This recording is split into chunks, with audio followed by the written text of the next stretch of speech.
you guys. What's going on? It's Friday night. Yeah, we're probably not going to go out tonight. Probably just going to stay here. I mean, being broke and all. Being broke and all. I can't even damn find my glasses. That's why we were late starting. Yeah, He's like, I forgot my glasses, and now he can't find them. Yeah, I just had them. You need to staple that shit to your head because you're fine. You was, lose them all the time. I know. I went down there to make some lemonade, and it's the lemonade off the fresh squeezed lemonade off the tree in the backyard.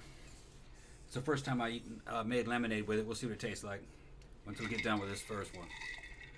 And then I made lemon pie with it, lemon icebox pie. It was good. When was that? Oh, that's right. I forgot all about that. That was like about a week ago. Yeah, that was like last week or something. I was like, what? You made lemon icebox pie? You didn't tell me? That was last week, though. He's going to go try and find his glasses. I don't know how he keeps losing them. He always loses them all the time. Dave says, hello. Hi, Dave. What's going on? Are you going out tonight? Probably. We probably won't because, like I said, I'm broke as shit.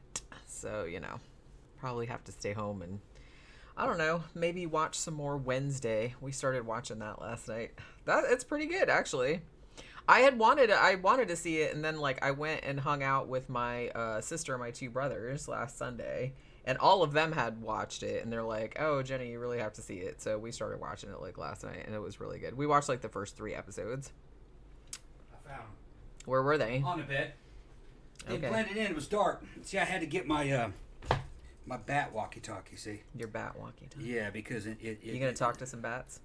Well, dude, why? It's got a built-in. Why would you do such a thing? It just does. That's what it has.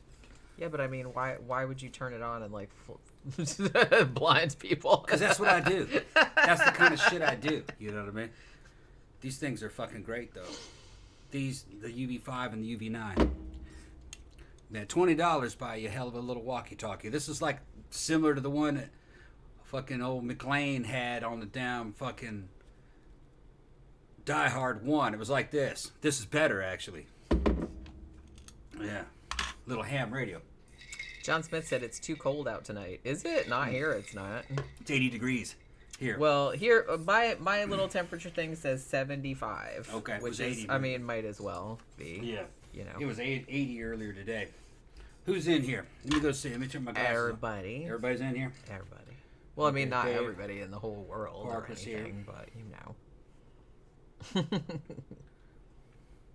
Yeah, Wednesday's pretty good. That's a pretty good show. Yeah, like I said, we've only watched the first 3. Yeah. So, Also want to see the Graham Hancock series. What's it called? Everybody likes it. Fucking Con of Otzlon said I'd love it. It's got Ancient Apocalypse.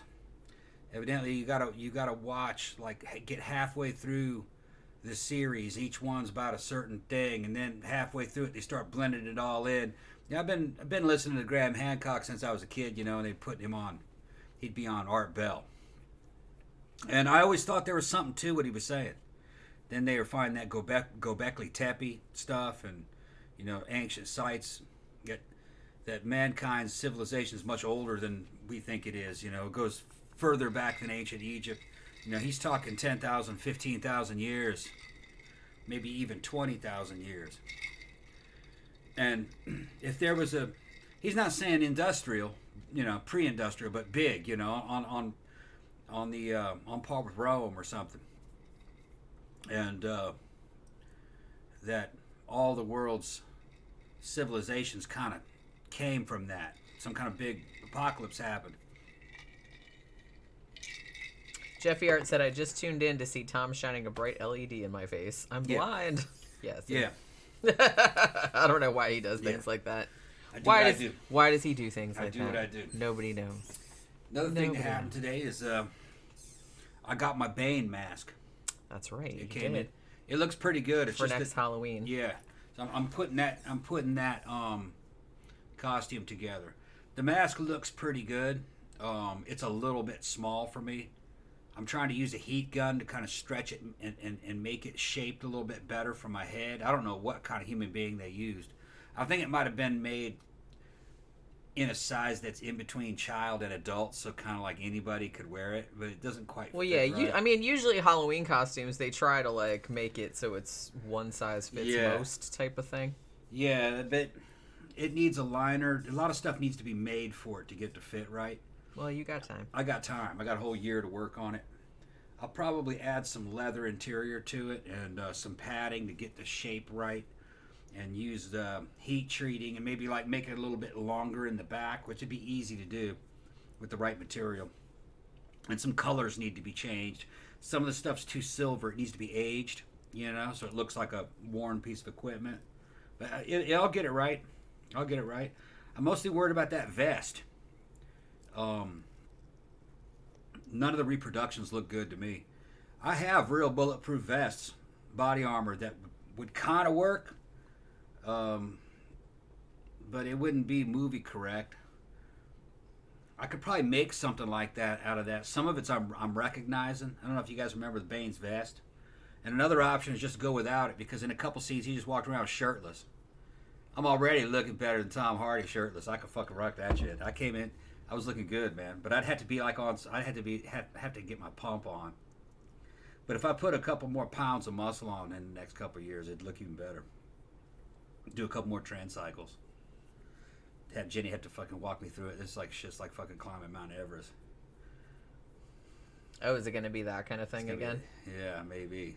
I don't know. We'll see. We'll see. We'll see. You get emotional as shit on that. That whole emotional roller coaster. Yeah, be like, Jenny, you know, I'm sorry. You know. where you went all emo. Yeah, and getting shit. all emo and shit. You know. I was talking to a dude at the fucking biker bar who was saying, "Yeah, man, it makes you a bitch." Then it says, "I know." He says, "Were you crying on watching the movies, crying?" And I said, "No, I felt like crying. No, just thinking about shit." He goes, "Yeah, it makes you fucking emotional." And Like then I had him to fucking, my world. Yeah, and then I fucking had him laughing, and I said, imagine all those cows, man. Fucking those cows walking around. That bitch is cheating on me. He goes, yeah. He was thinking the same thing. He thought the same thing. He goes, man, I bet you those fucking cattle, those cattle are constantly crying and thinking that everybody's cheating on them. And, and they're jealous of everybody. He's like, yeah. Oh, poor cows. Those cows, yeah.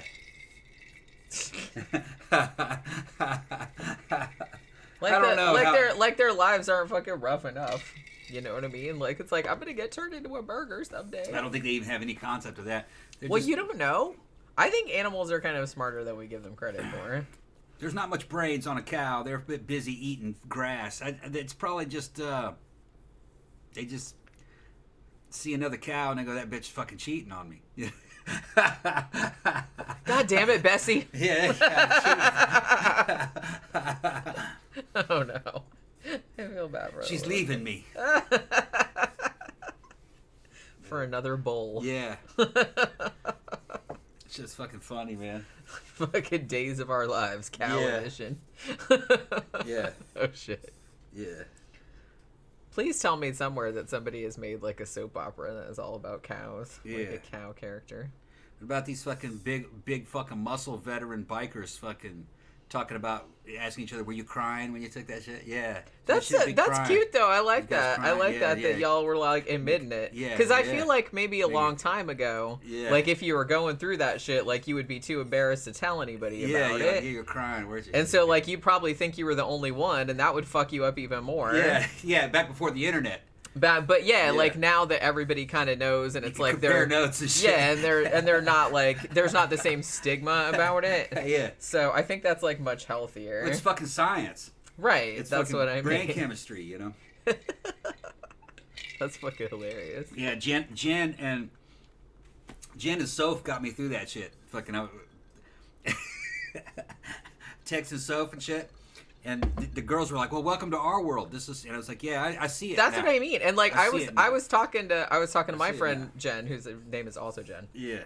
And I was talking to her, and I said something about you being on that stuff and like being all like bitch and stuff, and she's like, "So like we are all the time?" I'm like, "Yeah, exactly." Yeah.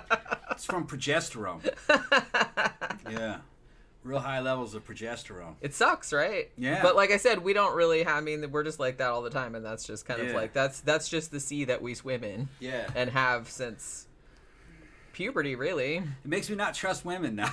No, I don't think that. I don't think that's. No, I don't think that's fair to say. Well, because the thing about it is that you experienced it, and it was weird to you. Yeah, like weird. to us, it's not weird because that's just like what our experience of the world is like all the time. Yeah. And we know that it's like that. Like so, you know what I mean? Like we know that that's what's causing it. The weirdest thing about progesterone is that you do something and then you question whether or not you should have done it.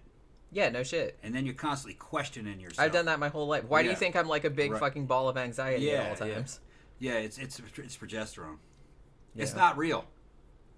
The thing about it though, illusion. Some of it is because some of it's real because let's just take a random example. Like if I had like a discussion with somebody and I said something that I thought was kind of fucked up.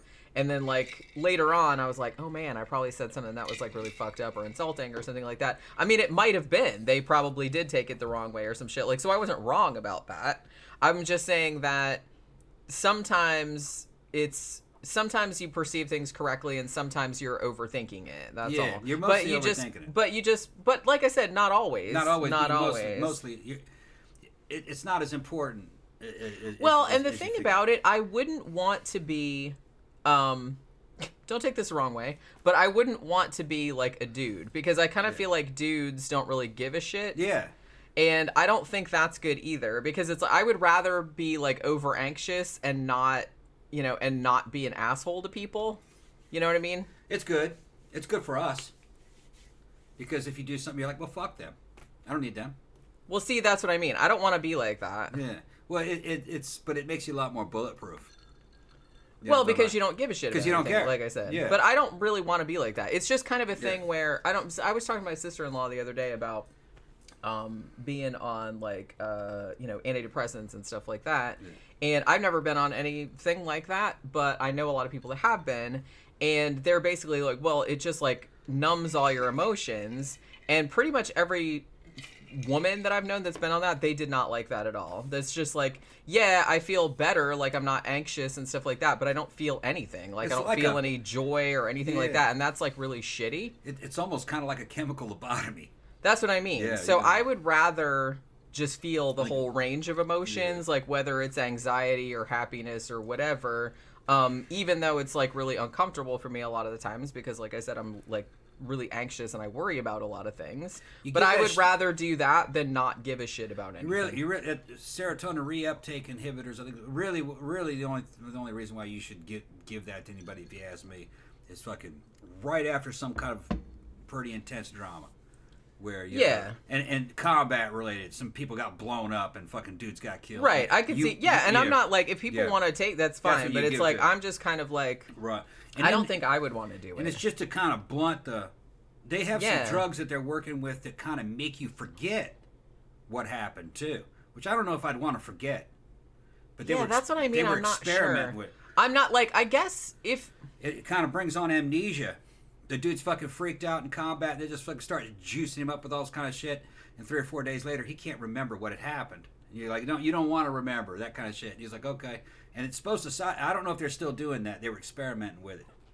I don't think it's good not to remember. I think it's better to remember. I think it depends on the person. Yeah. I mean, and the thing about it, I think that's kind of where full disclosure would come into view, because they're like, look, we have a drug that will do this, that, and the other thing. You might forget all this stuff. Like, do you want that? Yeah. Here's maybe like the implications of that. Here's maybe like the side effects of that, and then like let people decide if they want that. They were experimenting with it on women who had been like attacked, like sexual attacks and stuff like that. That were pretty intense. Evidently, it worked. They couldn't remember what had happened. Yeah. It might be good for stuff like that. But living on something like super traumatic, I could see that. That like that there was really no reason that you needed to remember. It was just like messing you up. Right. Like I could see that, but most things, it's like even shitty things. Like I don't know. I think I'd kind of rather remember, because actually, if you hang around long enough, you usually forget it anyway. Well, I'm trying to look at it from the point of view of being, ex-infantry and stuff. If your buddies got blown up, it's kind of disrespectful to forget how they died. I think that's kind of how I would feel too. That you'd want to know whether or not they died not knowing what happened, or if they died honorably, or if they died you know, fucking in a bad way, that you should be able to remember that, because that was the last of them, you know. Yeah, I think I kind of feel the same way about that. It's just kind of like how, you know, when someone, like a loved one dies, and to me, like, you know, when I've had family members die and stuff like that, and it's like, and it was really, really upsetting, but in a way, like, I don't know, it's weird, like, you feel bad, like, going on. It's like you almost feel like you're not allowed to be happy again because they're gone. Let me go get you some more ice. And it took me a while to, like, get past that, but then I was like, well, I don't know. Like, I guess the loved one wouldn't want you to be, like, bummed out and, like, you know, that they're dead and everything. But in a way, like, I almost kind of feel like, oh, it's just like I'm forgetting them and I don't want to forget them. You know what I mean? So I don't know. Like, I had a really hard time, like, when my grandmother died. That's what I'm saying. I was pretty fucked up for a long time. And like I said, I kind of felt bad, you know, because I was really close to her. And I just kind of felt bad that, like, going on with my life, kind of. I think that's a pretty common thing, like, when somebody that you love dies. But, you know. But I get what you're saying. I kind of feel the same way about it. I kind of feel like it's a little bit... I mean, you should feel like you can, like, move on with your life and you can still be happy again and, like, not feel bad about, like, still being alive, like, and them not being. But... I don't think, like, forgetting them is, like, well, you know, if your buddies got blown up and in their final moments you saw one of them trying to shield the other one. Right. You know what I mean? And they both got vaporized. At least you might want to remember that as going like, yeah, he tried to save the other guy. Yeah. You know what I mean? Because that's kind of an honorable act. Yeah. Try to remember, like, the good shit about it. Right, you know what I mean? And you're erasing everything as if their deaths didn't matter. You know what I mean? Right. And which no. Yeah, I get it. I kind of feel the same way about it, to be honest with you. Right. Yeah, John Smith said Eternal Sunshine of the Spotless Mind stuff right there. Man, I still need to, like, review that movie. I love that movie so much. Have you never seen it, have you? Oh. It's basically about that, where, like, there's this, like, experimental clinic that will erase particular memories, like, of people or breakups if they're, like, too painful. It's kind of like Jim Carrey's in it, but he's really good in it. You know what I mean? It's Jim Carrey and Kate Winslet. It's really, really good. Gramthars says, you're giving those pills too much credit, Tom. A head shrinker put me on Zoloft after I responded to an execution-style homicide in 1993. It didn't do shit, and I stopped taking it after a couple weeks. Yeah. And I kind of feel like it affects everybody differently, too. Like, you know what I mean? Yeah, I think they were only designed to be a temporary bandage anyway. You weren't supposed to live on them. You're just supposed to get through it. You know, blunt the trauma for a month or so and then jump off. For, like, a hard time. Yeah, you know. Blunt the emotions a little bit, which it may or may not work. Probably depends on who it is, you know, who it is. And then somebody in there said that should make my own version of that mask. Well, I looked at that. There's a lot involved in it. And if I were to make another version of that, if I were to make my own version of that mask, I'd probably need pieces off of this one. You know, because there's some things that on this mask that are good enough, but really the only problem with this mask is that it doesn't have a lining to it that that feels good against the skin and holds it in a kind of a proper shape, and it's a little bit too small. I could adjust it just a little bit; it'd be fine. Yeah, I mean, I think it looks good. Some cuts, put to a little bit of leather interior, yeah, with just a couple of tweaks, right? I think it would look really good. It only needs to be a little bit. Give me a little bit of room, like a quarter of an inch on either side, to make it kind of slip down a little bit lower on the back of my head. It's up a little bit too high. And I may be able to do it with a heat gun. Just get a heat gun, get it real hot, stretch it, and then hit it with cold water to make it freeze that size, to make it a little bit bigger. I used a heat gun on it because it had been balled up, and when it came out of the package, it was all bent. But I just hit it with the heat gun, and it all relaxed. You know, it's actually a decent mask. Yeah. It just needs a little bit of TLC, a little bit of finish work on it. See Feeky, like, running around back there. What you doing, crazy? Zach says, I tend to bottle up my emotions, which I know isn't good, but it's because I hate it when people who are super emotional about everything kind of vampirize my feelings. I don't want to do that to somebody else. Yeah, I get that, too, because, like, nobody wants to hang around with the person that's just, like, constantly whining about their feelings, right? And it's like, you don't want to be that person. But on the other hand, it's probably not good to just, like, not talk about your feelings ever either. Yeah. You know what I mean? You got to hit a happy medium. All right, so what's been going on? Dave is saying, I didn't know her. I saw your post about it earlier, Dave. Like, someone that used to go to, I think it was Visage, named Carissa. She died. Yeah. Like, it's getting to that point, you guys, where all your friends start dying. All our, yeah. Well, we're not even that old, to be honest. They're young. She died of some kind of a liver infection or something. That's fucked up. That's what they said. They were not sure exactly why she died. Something having to do with her liver. I mean, in the past few years, we've had several people in our scene die, and most of them were young. Yeah, cancer. It wasn't even, like, older people. Girls, basically. Which is crazy. Kaylee, I think, had just turned 30, huh? 34, she 34. was. She looked a lot younger, though. She did, yeah. She looked like a baby. She was maybe like 4'10" when you said yeah, she was a little tiny. Little bitty thing, yeah. Yeah, Dave said liver failure. Liver failure, yeah. Yep. I hadn't seen her in years, though. I barely remember. I hadn't either. Yeah. John Smith said, I knew I was getting older when the first childhood friend died of natural causes, right? Yeah, that's the thing. I mean, like I said, it's weird because... like I said, a handful, I don't think it's not a lot, but I mean, several people like in our scene that we knew died, but almost all of them were young, like unusually young. Yeah. Amy Lee turned 40. I remember, I just think of her as a kid. Wait, from Evanescence? Oh, I actually thought she was older than that. No, she just turned 40. Holy shit, she's younger than I am. Yeah. That's crazy. Yeah. I was hanging out with my siblings last Sunday at Downtown Disney. Well, it's not called Downtown Disney anymore. It's called Disney Springs, but it's the same thing. And my brother, who is 4 years younger than me, informed me that his son, Ethan, who I still remember as a 4-year-old kid, is now 18. Man. Mm-hmm. He told me that, like, we were sitting out on at Trader Sam's, and we were sitting out having, like, cocktails, and he said something about that, and I was like, I just froze. Yeah. That's like Jen and Dimitri's daughter. Holy shit. Jen and Dimitri's daughter was over at our house. She was like a 12-year-old girl.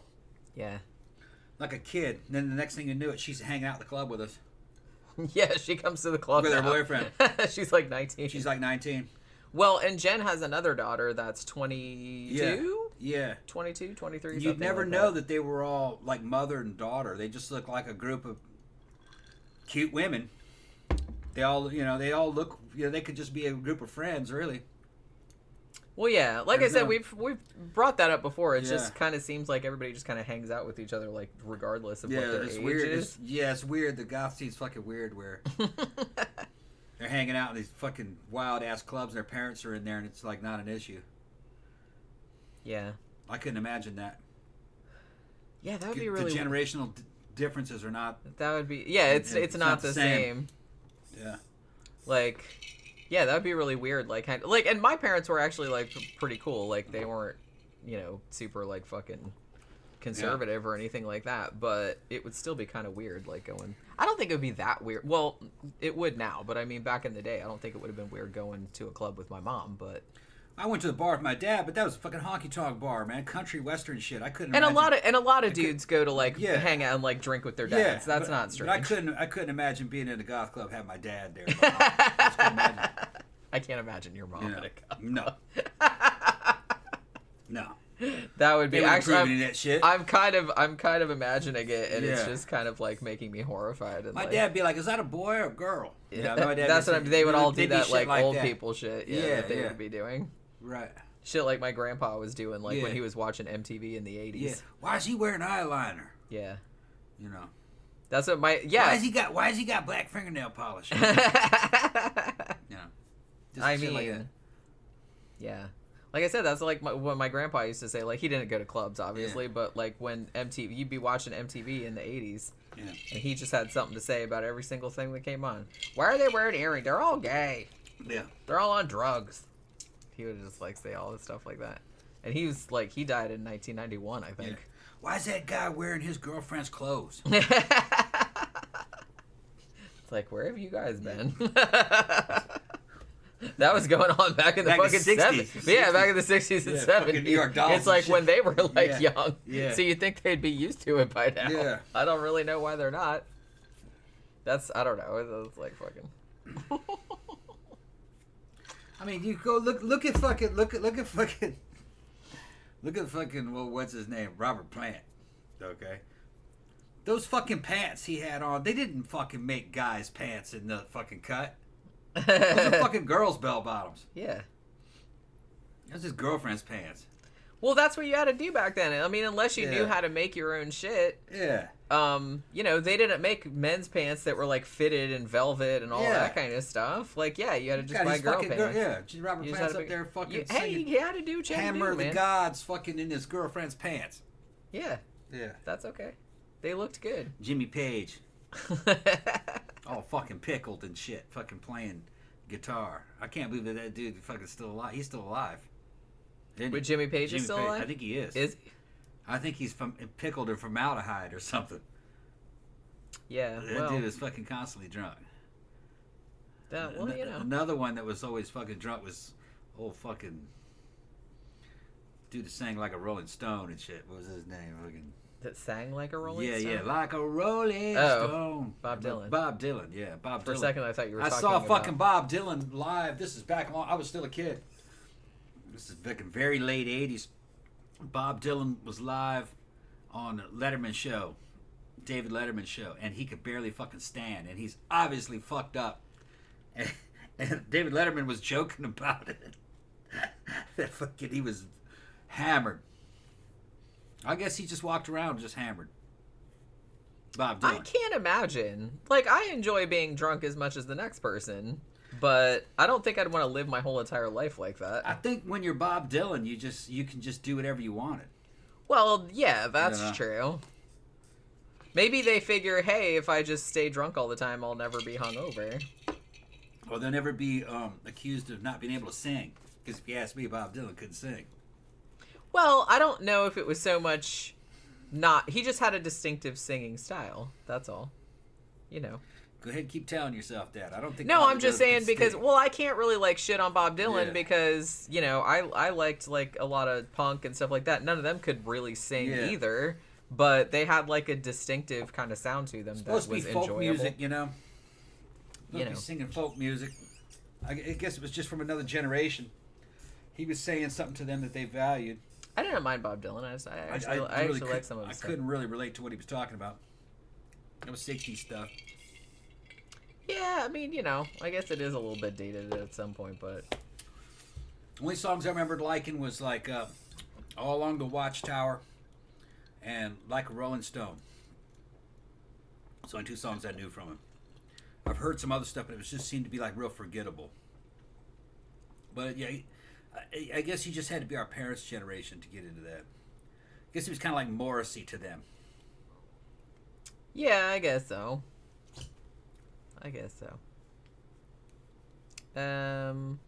Let's see. Oh, El Padrino. Oh, remember because El Padrino was here on Wednesday asking if we had done a show about Jonestown, and I said that we did. So he went and watched it. Okay. So watched it Wednesday after the show. You know, the creepiest moments for some reason are after the massacre. Someone came in before the cleanup cavalry. How are those bodies aligned up like that? I guess, I don't know. Like, I think they all just kind of, like, laid around and they knew what they were doing.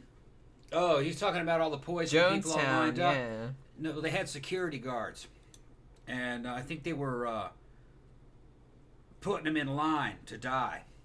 Or after they did die, fucking were lining them up. You know, they had security guards, and the security guards were telling people what to do. It was part of a plan, you know. They knew it was coming. Yeah, they all knew what they were doing. Yeah, they knew what they were doing. I mean, you know, the kids probably didn't grasp it, but... And you could hear in audio recordings all the kids crying in the background. God, I was in... They're making the kids drink the Kool-Aid. Yeah. I was in... Where the fuck was I? I was in North Carolina or something like that, and I went to a theater because I was like, oh, this sounds like a good time. I'm going to go see a documentary about Jonestown in a movie theater, like an indie movie house, and holy shit, that was the most depressing thing I've ever seen. I didn't even realize until I saw that documentary, I can't remember what it was called now, You can probably find it. It's pretty famous. Is I didn't realize how much of the shit that happened at Jonestown was recorded. They recorded everything. Yeah. So, like, so much of the last stuff, it's just, ugh. Like, they had all that audio, and fucking Jim Jones used to, you know, do his speeches and shit like that over the intercom, like, all the time. It was fucked up. He was like fucking Marlon Brando from Island of Dr. Moreau. He was that character reminded me a lot of Jim Jones. Yeah, he did That kind of, movie. now that you mention it. Yeah, crazy Jim Jones. Well, Jim Jones was fucking crazy. But what's even crazier is that those people did what he said. Just goes to show you, people are easy to brainwash. I guess you just have to get them all together and tell them what they want to hear, and you got to get an us versus them mentality going. And over time, sleep deprivation and discipline, over time you can get them to believe anything. And even then, some of them didn't buy into it and were trying to get the fuck out of there. Yeah. You know what I mean? So it wasn't everybody that fell for it. And I think that, like, They a lot got of machine gunned. Yeah, that's what I Of them mean. did. So they wanted to leave. Yep. Gramthars says, question, where did Kirstie Alley's soul go when she passed from this earth? Being a Thetan... Thetan 8? What is that? It has to mean something in the She's afterlife. OT, yeah, she was the operating thing. She dropped her body, I guess. She moved on. Well, shit. What did they call it? She just, because she's not in the volcano. Yeah, how does I'm not real clear on that. She's not trapped in the volcano with the others. That's bad, right? Being that's in the bad. volcano. Okay. Yeah, that's where all the fucking body thetans were. Oh. Low-level alien criminals. Because of course they were all in the volcano. Yeah, they had them trapped in a volcano, and then Xenu dropped atomic bombs on the volcanoes to destroy them. But that just blew them out everywhere. They just, spread them out. I mean, obviously. Yeah. That was gonna happen. I tell you what, man. Man, I wish I could L. pull Ron some. Hubbard. I wish I could pull some shit out of Yeah. my ass like that and like make $1 Yeah. billion. That'd be awesome. Hubbard had quite the imagination. He was quite a fucking storyteller. I gotta hand it to Hubbard, though. The cult liked him. And out of cult leaders, he was like one of the better ones. He wasn't sexually abusing women, or men. A lot of them are abusing men, too. But he wasn't abusing anybody. He was actually pretty sexually conservative, I guess you could say. He was just lying, He was lying. And he wasn't much of a family man. Didn't care much about his family or his kids, but he thought children were adults and they weren't really directly related to you. They had their own destinies and stuff. He had his own way of fucking looking at things. Yeah, that's one way of putting it. They were reincarnated from other people. They didn't really have anything to do with you, in his mind. You were just a vessel. Yeah, vessel for these alien souls. Man, I got all kind of alien souls. Yeah. He'd get up on the freeways and hide out. He's afraid the feds are looking for him. With his little teenage fucking cabin girls running around being messengers. What were they called? Captain's messengers, I think, right? I don't know. He'd have them in little shorty shorts running around. Mm-hmm. And he'd tell them stories, be up on the deck, tell them stories in the middle of the night, underneath the stars. And they said that's when the cult was good. They liked that. And so, out of the cult leaders, he was actually kind of one of the good ones. I will If there is such a thing as a good cult leader. Yeah. Yeah, most Which of them I would argue no. Yeah, it's a spectrum kind of disorder. It's a spectrum. He was one of the good ones, though. He wasn't very abusive. He was just more of a con man. He's a con man. Although, I don't know. Because he died trying to summon alien souls and talking to alien souls that he was fucking crazy. So he did, and in the end, I think, buy his own bullshit. I think he did too. Yeah. Well, maybe that happens if you just like pretend long enough. You just kind of like fucking. Well, he's making up all these stories, and reality's bending to his will, and then all of a sudden he's got an empire and running a company that's worth millions, tens of millions of dollars, and he's making secret Scientology bases, and he's got a ship, and he kind of came from nothing, you know? So maybe you start to believe your own bullshit. Well, of course this is true, or none of this would have happened. You know Yeah, I think that happens to a lot of people. I think that's what happened. So then he's trying to commune with alien souls, and teeth falling out, and taking drugs, and I forgot what he was on, and he was just kind of an old fucked up looking Colonel Sanders motherfucker at the end of his life, and just died in obscurity. In like I don't remember if it was a trailer or just a real shitty house out in the middle of the desert, with surrounded by suitcases full of cash. They'd bring him suitcases of cash. That was like his fugitive money in case he had to run. He couldn't carry all them fucking suitcases. Hey, at least it wasn't jars of urine and fingernail clippings. Yeah. Howard Hughes. And then when he died, mysteriously David Miscavige ended up being in charge of everything. And he fired all the other heads of the church, so he was next in line. He took over because he got the drop on everybody, Miscavige.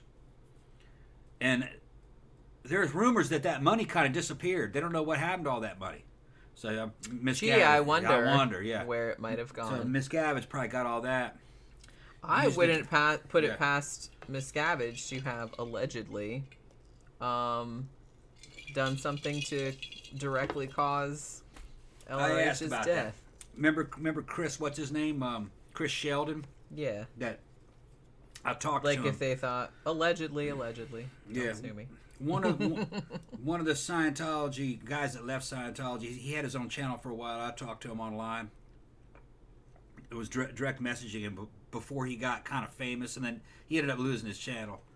And I asked Chris about that if he thought that Miscavige maybe had something to do with the death of L. Ron Hubbard at the end of Hubbard's life when he was getting weak and kind of crazy. And Sheldon said, no, I don't think so. He said he didn't think so. He said that as far as he could tell, Miscavige had a lot of fear and respect for L. Ron Hubbard. That he was feared and respected him. But he did think that after he died, that fucking Miscavige scooped in there and took over real quick. Fired a bunch of people, accused people of being basically suppressive persons or SPs. Had people locked up inside the religious prisons, and did everything he could in a period of like just a couple of days to inherit the throne.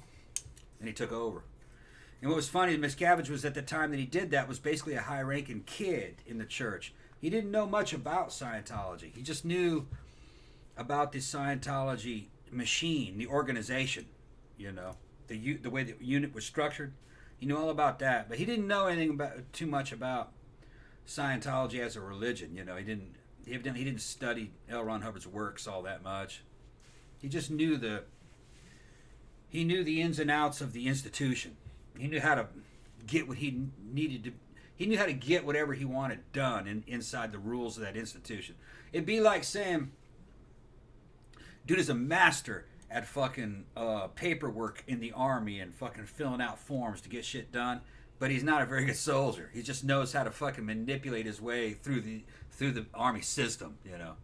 That's kind of the way L. Ron Hubbard was. They had dudes in the army that were like that.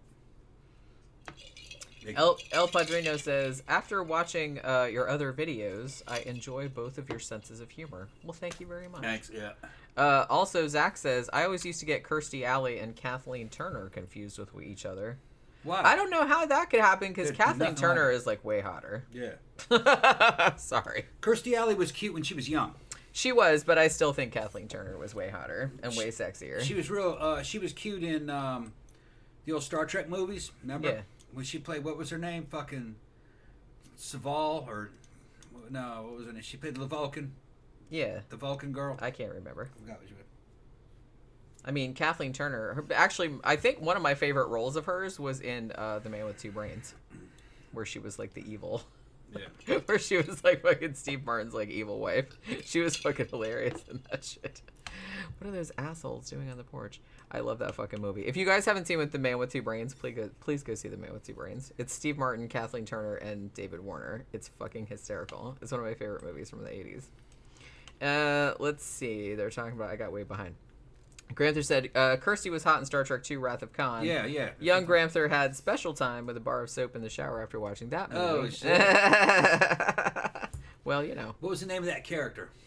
I thought, wasn't there a K in it and a V or something? Yeah, something like that. I don't remember. They're talking about Tom Cruise and David Miscavige, your special friends. Yeah, I need to get back into the Scientologists, all the Scientology gossip. The one that was the real good at giving up information was the guy who the Squirrel Busters was attacking. What was his fucking name? Who, Marty Rathbun. Marty Rathbun. He was a Scientologist that left the church, but he believed in Scientology. He was teaching it to people for free.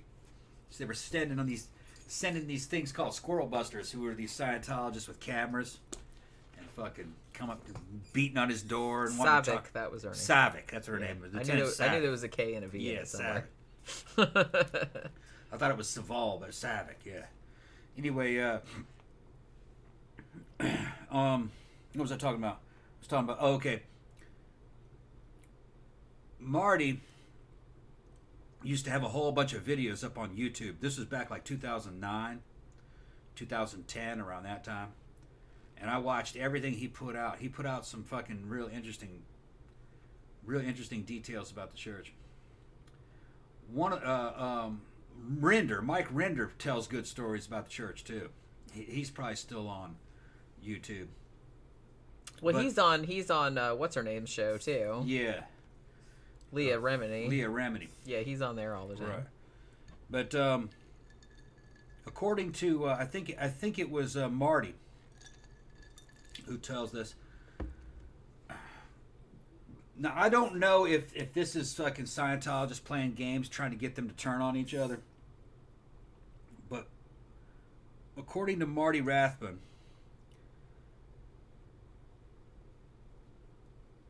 Tom Cruise and fucking oh shit, man, fucking shit. What's the head? What's COB's name? Fucking I forgot. Huh? It's on the tip of my tongue. COB, chairman of the board. The guy who runs Scientology. I was just been saying his name. Who? David Miscavige. Yeah, David Miscavige. Miscavige likes Tom Cruise when Tom Cruise is around, and then as soon as Tom Cruise turns his back, fucking, he starts fucking talking about Tom Cruise like he's a douche. Like, man, that dude's a fucking tool, you know? Like Miscavige can talk. Yeah. But they would go out and ride motorcycles and shit together. And what was going on with those two is that they're both short guys. So they're kind of like in the short guy mafia. When you're short, you tend to fall in with other short guys. And it's kind of like little people, like midgets. Midgets fucking sometimes they want to be the only midget. Well, it's kind of like that with the short guys too. Sometimes they want to be the only short dude around. But yeah, there's they're kind of frenemies, I think. But I got a feeling that Tom takes fucking Miscavige real seriously, you know. But I don't think Miscavige takes Tom. Them two are like 14-year-old girls. Yeah, they're like 14-year-old girls. Actually, that's an insult to 14-year-old girls. Right. 14-year-old girls are a lot more mature than that. Yeah. And I'm under the impression, based on the whole, of at least the way it was, I don't know if it's like this right now, but the way it was at least, 10, 15, 20 years ago, Miscavige and Tom Cruise kind of ran Scientology on a social level. Like, they walked around like they were fucking high-ranking generals of an army, It was like their religion, that they were running it. Because they could have whatever they wanted in there. Tom could show up with his new SUV and just pull up in some fucking shop that Scientology had control of, and he'd go, yeah, I want an all-new interior and custom GPS fucking LCD screens. I want fucking... And a bunch of Scientologists would get in there and totally rebuild the inside of his car, do a custom interior on it, and not pay a fucking dime. They would just be, church expenses. Imagine that. Because it's all now part of it's the church, It's a church vehicle.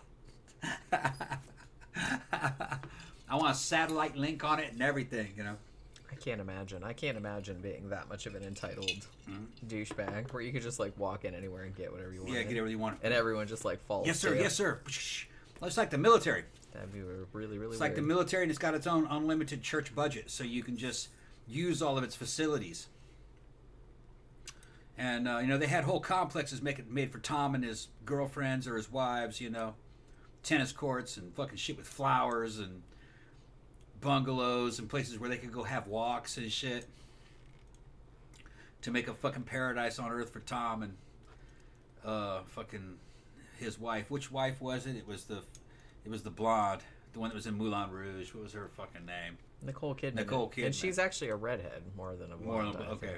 Yeah, Nicole. I mean, I kind of feel like she's more like They a built redhead. whole fucking got the fuck out Scientology of bases behind Tom Cruise and Nicole Kidman.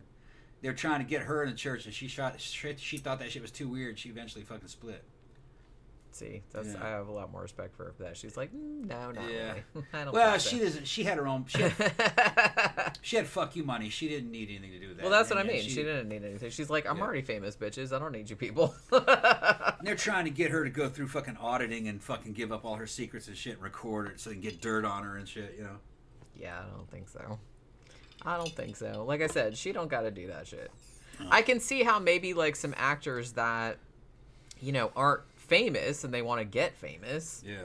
Because I don't really know. I do kind of feel like, some actors say that it helped them, but I don't know, really. What helped them? Scientology? Yeah. No. It wouldn't. Like when they were starting out. Yeah, when they were bums. But When they were bums working at Denny's and shit, maybe. It still fucking blows my mind that Elizabeth Moss is a fucking Scientologist, because she's like a fucking amazing actor. Was she born in it? She might have been, now that I think about it. So that's different. You know what I mean? Yeah. That's different, because you don't like know any different. El Padrino said, also, I'm working on that Billy D. Williams Colt 45 works every time 5-foot cardboard cutout. I need to see if I can get it so we can put it next to Spot. That's fucking That funny. would be so awesome. We would have said Billy D. Williams back there with the fucking Colt 45. Every time I see David Parker, every time I see David Parker up at Mannequins, the fucking club we go to, he's showing up with his fucking Colt 45 in his fucking hand. And I said, man, did you start buying Colt 45 because I talked about it? He goes, no, I always drink this. Fucking, I was like, oh, all right. Colt 45. Yeah, it was like, it's way better than. Yeah, it's pretty good. Pretty good. I mean, if you're gonna try to buy a beer at Circle K, you're not gonna get a big selection. The best thing in terms of taste, dollar for dollar, out of Circle K would be Colt 45. The High Gravity, the black one, was good too. It's kind of a little bit more like a stout, or like a dark beer. High Gravity is what they called it. I don't know what the fuck they're talking about. High Gravity. Everyone's like, yeah, I'm pretty high right now. High gravity? I'm floating about like So several it's feet got a off the gravitational pull on you. It does, yeah. You put it on a shelf like that, and you start falling towards it ground. slightly. It sucks you toward it. Like, yeah. It sucks know your what the mouth fuck they're onto talking it about. like that. That's gross. It's heavyweight. High gravity. What the fuck they're talking about? We need to get back into Drinking stuff? doing the taste tests. I do. And like get Yeah. weird shit. I got to get back down to the redneck store and pull up some. We were talking The about micheladas that I got, I thought were going to be nasty, were fucking good, man. Modelo was fucking great. Modelo michelada. Well, see, that's kind of the problem that we were having is like we Yeah. bought some stuff that like everybody's like we bought as like it was supposed to be a joke, but then we Yeah. drank it. We're like, well, this is actually Yeah. pretty good. I've actually thought about fucking stopping off to fucking getting some more of that fucking Modelo michelada. I like that damn chili one. Yeah, it was good. The chili mango. Wasn't it I mango? think what was the one I liked the pineapple one the best, but they were all pretty good. We were talking. I was orange, talking mango, and- to my siblings on Sunday, and they were talking about that. Remember that moonshine we bought that was like apple pie, and then we had one that was Yeah. like butter pecan. Yeah. And we went down to the other liquor store, like, because we first saw them at Yeah. the big ABC liquor. Yeah. But then we went to this little liquor store that's right down here by our Publix, like a mile away. And they had a couple other flavors. Yeah. They fucking had, like, strawberries and cream. Cherry, maraschino cherries. Maraschino cherries. They had a pickle one. Pickle, yeah. But my sister told me, she's like, it's Old Smoky or whatever. Yeah, I yeah. think it's called Old Smoky. It's a Tennessee, like, moonshine company. She's like, they have a coffee mocha one And she's like, it's really good. Okay. They have like a whole bunch of other flavors because she's had that one too. But she'd had the apple pie one and she had the butter pecan one. She's like, they're all good. But she's like, there's a coffee mocha one, so if you can find that one, get it because it's really, really The good. only problem with them is they're expensive. They are very expensive. One jar is $20. Yeah, it's fifth, like you know? it's like 19. Yeah, it's like $18.99 like for one jar. I mean, it's a jar like that. Well, it's like it's about like that size. It's about that size. Yeah. Or like a mason jar size. Yeah. The cherry one is just filled with maraschino cherries. It's just like solid cherries. Yeah. I don't imagine there's a shit ton of calories in that. You're sitting there drinking that shit. Well, yeah. Putting cherries. The other one's got a bunch of pickles in it. Yeah. I might Probably dig good. that. I might dig that. I Good. love pickles. Yeah. But you know what I mean? I can make that myself probably. Well, yeah, that's the thing. Go down there and make some moonshine. Get me a still going.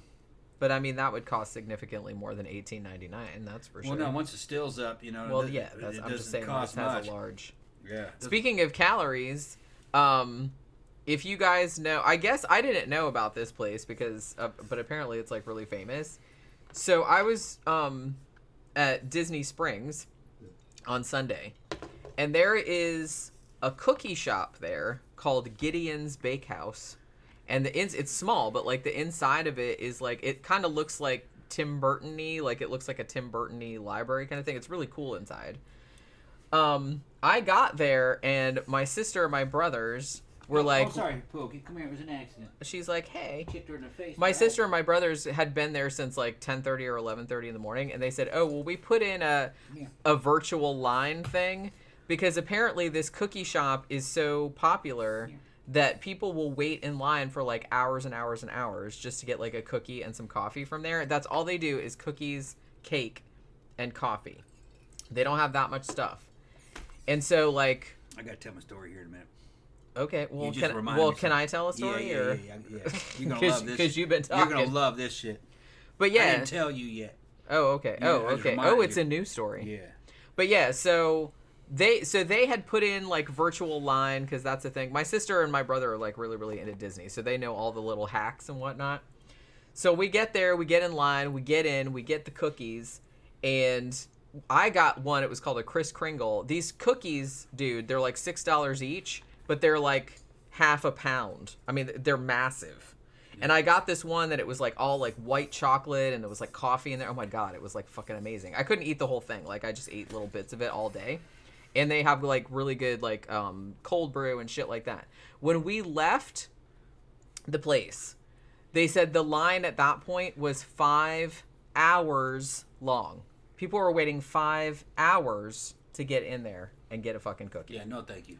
I mean, the cookies are good though, but I'm just saying. But okay, I'm they were gonna really tell good. you how I fucked up last night. I didn't say anything. Yesterday, throughout the day, I was doing stuff like going down and making dough for pumpkin pie crust. So I made the doughs, baked the crusts and everything. Then I went down there to go. I had that sugar pumpkin slurry, and I made enough for 2 of the pies. And I poured the pies in there, baked them. Then last night, before I went to bed, went down there and pulled the pies out when they were done. Put those pies up to cool. Woke up this morning, went down there to go get a slice of that pie. Got a big old nice slice of pie. Because that didn't rise too much. Kind of funny color. So I ate it. Texture was okay, and all of a sudden just, spit it out. I forgot to put the fucking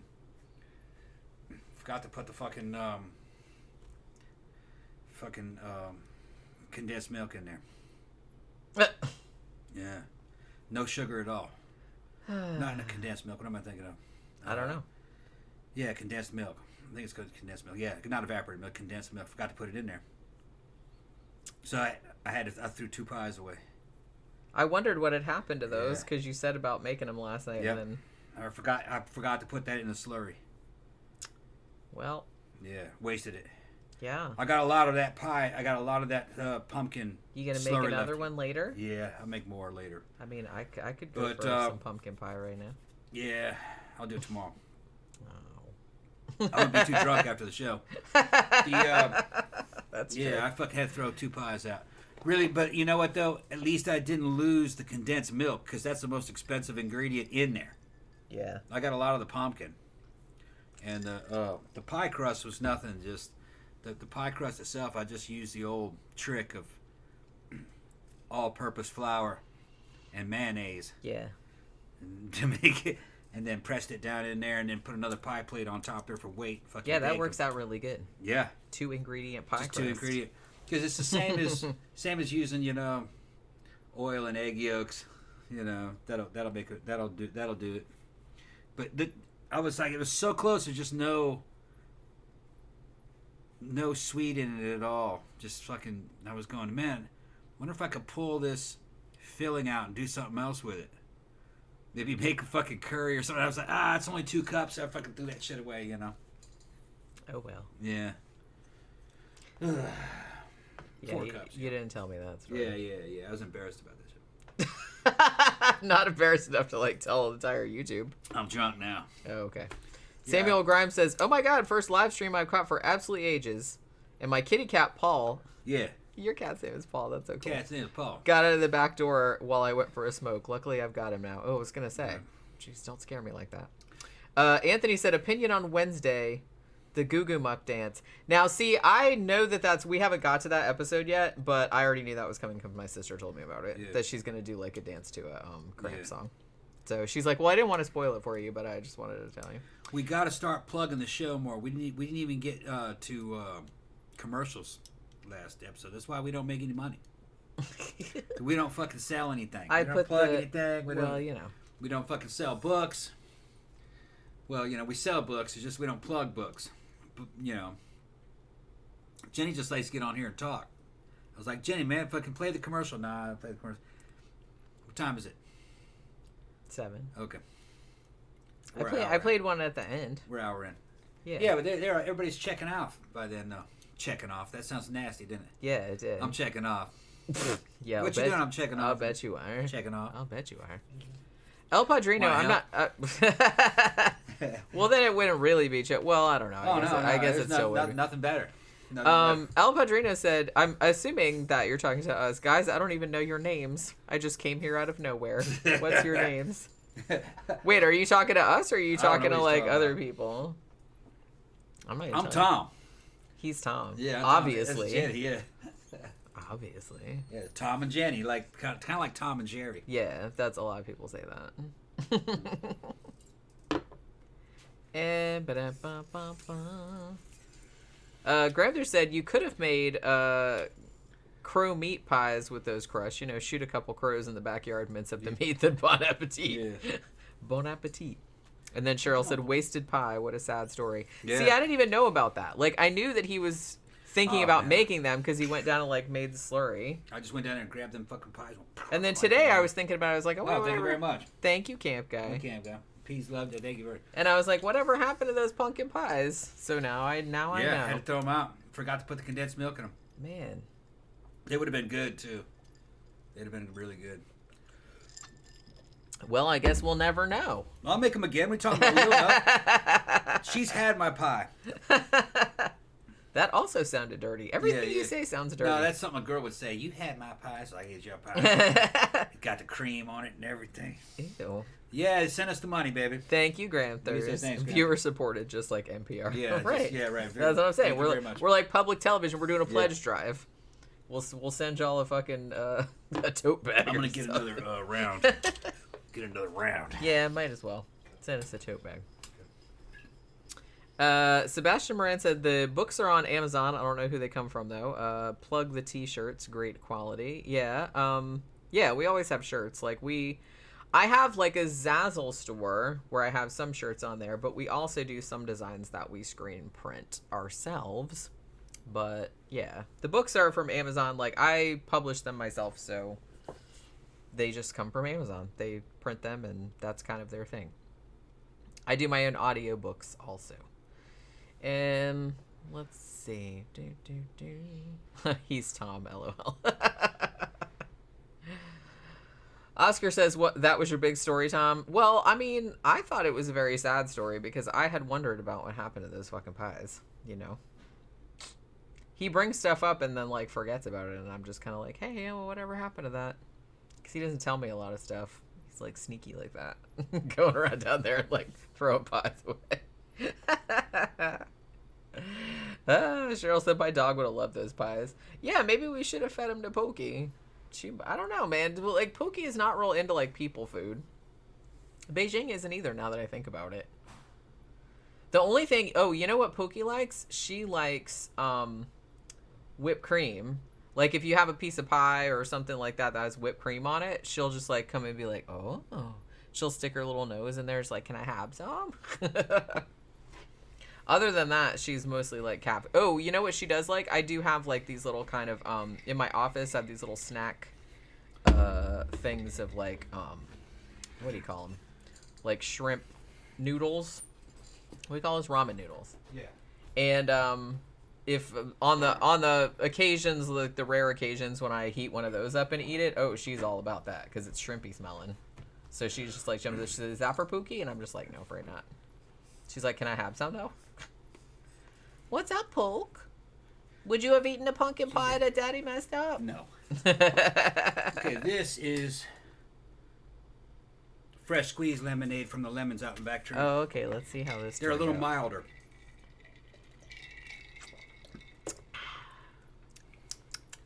Yeah, that's nice actually. It is mild, but that's okay. Yeah. Oscar says, Jenny, can you review Those Across the River by Christopher Buehlman on Tomes of Terror? I'll get to it eventually. I have a bunch of books. Actually, I got behind because I didn't get to do the book that I was supposed to do last week because I didn't finish reading it. So I'm actually going to like push it up to this week. Thank you, Dom the Bomb. I've not been around for a while, but Tom is starting to look like a ripped Ming the Merciless. Yeah, thank you. Yeah. I was actually thinking of Ming when I did that shit. I'm getting pretty big, man. See. Getting there. I'm going to try to put on another 10 pounds.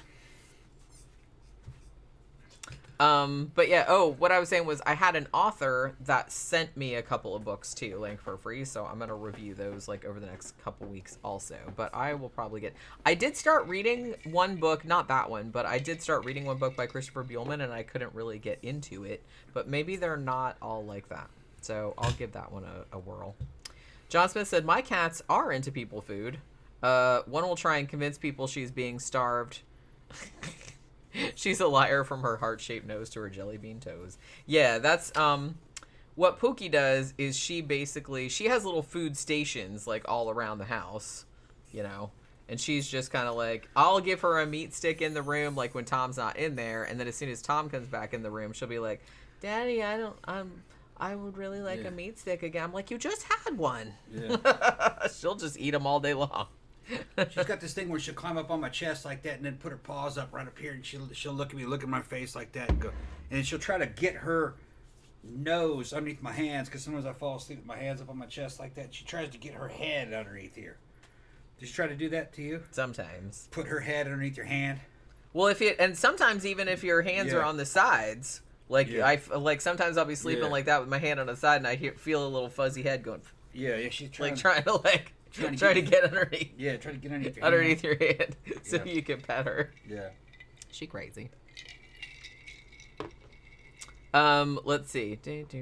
Danny Rowling said the Canadian 1981 subterranean flick The Boogans. Yeah, I've heard of that. I think I might have seen it, but it was a long time ago. Would make a good wintertime review because it's set in the snow. Filthy Gardener said you looked hardcore. Who? Filthy Gardener said that. I looked said, yeah. Oh, thank you very much. You look hardcore. Well, I don't look hardcore, do I? El Padrino said, nice job on the Philadelphia Experiment episode. Yeah, that's been a while. Oscar says, the authors that send you their books tend to be bad. No offense to them. Yeah, I mean, you know, I don't know. Well, people try to plug their own material, you know what I mean? There are a lot of, you got people who are new writers, you know what I mean? You know, shit, you have great bands, their demo albums aren't that good, you know what I mean? It's going to be shit like that. But, you know, later on, you know, some of them might end up being good. Yeah, and I mean, some of the books that I've been sent were actually really good. Some of them not so much, but you know what I mean? It's just kind of like, I don't know, I just kind of feel like I wouldn't send my books to people to, like, review them, you know? I think you did a long time ago, didn't you? Didn't we... We actually didn't we gave out Mountain Poltergeist to a couple people. Yeah. That's not really a novel, though. No, that's what I mean. I was more talking about novels. Talking about a novel. Yeah, you do a novel. But Mountain, we gave you a couple of free. We gave out a couple of free ones to people that reviewed. The only time I did that was one time I sent a copy of one of my short story collections to Gothic Beauty, the magazine, and they reviewed it. They gave me like a half page. Oh, really? So that was pretty awesome. That's cool. Go the rest. But they liked it though. I'm always kind of like scared that like. I'm kind of scared to send my stuff out. I probably shouldn't be because some of the stuff I've read that, I'm not like shitting on people across the board, but, and I'm not shitting on self-published authors because I publish my own shit too because, because I'm a control freak and I like to do my own covers and I like to do my own layouts and shit like that. But, I kind of feel like a lot of books, actually not even books that are self-published, because I've gotten books from publishers that had an alarming amount of grammatical and spelling errors in there. And I know that I'm like a stickler about it, but still, it's like something that an editor should have fixed. Jeffy Art, thank you very much. Jenny, do you have anything on Amazon, Audible, or Kindle? Yes, all of my stuff is on Amazon. Just search Jenny Ashford, like, whatever it is. Like, what do they call that? The just author page, I think. I have, most of my stuff is on audiobook, and, I mean, obviously I did print versions. I think I have ebook versions of everything, and I think I have audiobook versions of most things. I think a couple of my novels, maybe I don't, but I think, because I just never got around to it, because they were older. But all of my nonfiction, I have audio versions of, and almost all of my, short story collections, I have audio versions of that too. But yeah, it's all on there. All my stuff is on there. What's a topic you'd like to see a horror movie cover? I don't know. I have to think about that. I'll put a pin in that and come back. Oscar said, Jenny, have you written any horror fiction? Yes, I have written 2 books of short stories and 3 novels. 3 novels? Yeah, I think 3 novels. I've got like about a quarter of another one written, but I just haven't had time to like work on it, unfortunately. You know what I mean? Here's the mask. All right, I'm gonna run to the bathroom real quick too. Go ahead and play the commercials. Why? Okay, well, I thought you were showing him your mask. Yeah. I'm just trying to get it. All right. Yeah, we got to get commercials in this motherfucker too. I know, but not right now. All right, this is the man. Pokey, don't. Don't like sit here and watch it. It's actually not bad. It's just that it's not quite big enough. It needs a little bit more room, I think. But I think it'll turn out okay. If you start yelling, your jaw will pop out through the bottom. And there's a little bit too much space in the back. So it has to be re-engineered. Pookie's looking at me like, what the fuck? But I think it'll make a good Bane costume once I'm done. And I got to get the voice down. Harvey Dent! Victory has weakened you. I think it'll be alright. But you see that right there? That looks too much like a toy. I'm going to age that. Get that color aged a little bit up in here. That actually looks pretty close to the movies. It's just the sizing. Now on the movie version, it opens here. And it's the flaps on both sides. That's how he gets it on and off. And I think I'm going to cut that and add leather to either side. And then use Velcro in there so I can get a little bit more size out of it. It's a little bit too small. All right. Ugh, that's better. Let's see. Ugh. Did you guys review the Kristen Stewart film Underwater yet? Yes, we did. Actually, we really liked that movie. You bought it, didn't you? What's that? Underwater? The one with No. Kristen Stewart? Oh, yeah. Underwater, I own it. Yeah. That's what I thought. Oh, they seem to like it. Yeah, like, I thought it looked good. Yeah. To be honest. Zach asked what I would want to see covered, like, in a horror movie that I guess hasn't been. That's a hard question, actually. I don't know. I still can't think of anything. I still can't think of anything. Yeah, John Smith said, I liked Underwater. Kristen Stewart is unfairly maligned. Yeah, I think I kind of feel bad for her because of, you know, she kind of came to fame in Twilight. Same with Robert Pattinson. And both of them are, like, completely good actors, but they just got associated with that franchise. So, what are you going to do? Yeah, I thought Underwater was great. We saw it in the theater, I think, twice, didn't we? Yeah, I think we saw it 2 times. And it held up, and then I bought it. I think it's a great movie. It's kind of like something out of Alien, but it's fucking Cthulhu. I thought it was fucking great, you know? Yeah. And it's kind of like something out of Ridley Scott's future. I liked it. Gramthars says, is Whale on your movie list? I do want to see it, yeah. It's Darren Aronofsky, you know, same guy that did Noah, you know. About a 600-pound man, Brendan Fraser, is getting Oscar talk. Yeah, I've heard about that. I actually do want to see that, yeah. I'll get around to it one of these I think days. Danny was saying that version of Bane wasn't as jacked. The other version was better. I have the Mexican or the South American version, too. I got the luchador mask. And there's a couple different versions you can do with that one. But I was that one last Halloween. Tom Hardy's Bane was good. I liked it. He was a little overweight in it, if you ask me. He looks a little soft. But he did a good job. I mean, you know, Tom Hardy's not a big dude. Okay? You should have seen him when he was young. He was a little cutie, really. He was like, basically you're talking about somebody like River Phoenix. That's how he started. You know, he got big for who he was. He was a little actor, you know. He was kind of like a little teen actor when he started. So, you know, Tom Hardy did a good job for that role. He didn't have a lot of time to get ready for it. He's obviously swollen up on Dianabol, which will make you retain a lot of water. It'll make you look like the Michelin Man, because he's kind of pudgy looking in it. Because he's trying to get as big as he possibly can. He's looking at those damn cartoons fucking going, how the hell am I going to get that big in the amount of time that he has? So,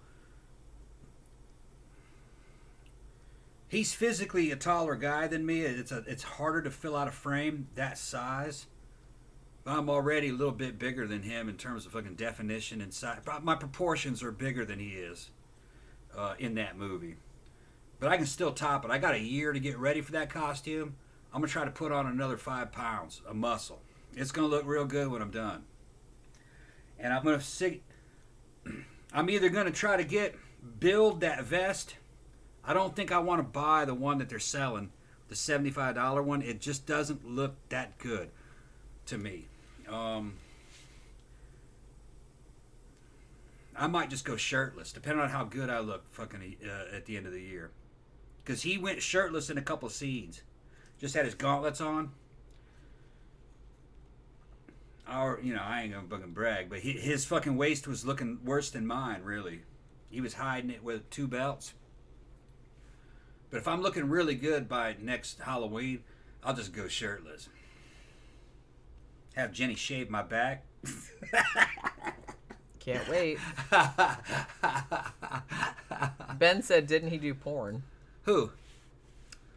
Tom Hardy, I'm assuming. He should have. Tammy said Hardy started out as a model. Yeah. He first got very big in Bronson. Bronson's a great movie, by the way. Yeah, great movie. Yeah. I got a lot of respect for Tom Hardy as an actor. For a dude who is not a bodybuilder, he's not a trained soldier, he's a model. Okay, he started off as like River Phoenix, or who was the kid who would fucking Macaulay Culkin, the dude from fucking Home Alone. He was like that when you first saw him, and he got big and fucking macho looking in a pretty short period of time. And I think he's a great actor for his segment, and his segment is action. For an action star, he's He's fucking Orson Welles for an action star. I mean, he can act. Most action guys can't really act. He can act. He's the Dustin Hoffman of action stars. And I can't believe he's not fucking James Bond. I'm trying to punch a bitch now. Why is he not James Bond? How am I supposed to know? How can you not make Tom Hardy James fucking Bond? Okay? He's British. That's his fucking game. You know what I mean? And he could be a great James Bond. You know? And I liked Craig. I was a Craig fan. I was a Dalton fan too. You know? But especially the first movie. But I can't believe that they passed him up for fucking James Bond. Although maybe he didn't want it. Maybe he wanted it. Oh, okay. He wanted it. Well, I don't know. Maybe they're lying. Oh. Maybe they accepted it. I'm hoping that they're lying. They said that he didn't get it. Zach said Hardy used to post a lot of nudes to MySpace back in the day, apparently. And it looks like all the fat in his body went to his ass. And I mean, he has booty, that man. And yeah, it has a little drooly little thing. I got that problem right now. I got that fucking thing called a landmine. You put the end of your Olympic bar in it. And you put weights on one side and you do squats with it. It's a safe way of doing squats because I ain't got any ass. Jenny says, well, you got to keep a bubble, but I'm trying to build up the back side of my thighs and my ass. The quads are doing good. I got fucking fantastic fucking calf genetics. My calves are better than most fucking IFBB pros. They look like two fucking rotisserie chickens back there. Like two little babies' asses on the fucking back of my thighs. They're just fucking, they're V-cut and everything. Fucking real good leg genetics. But I gotta bring it out. So I'm working on that right there. Because you gotta keep the proportions right. You just can't keep piling muscle on the fucking upper body and not get thigh development. Quads, fucking glutes. You got to get, that's ass, glutes, okay? You got to have that or you're going to look fucking funny. You know? It's got to be uniform. You get that thick, manly look.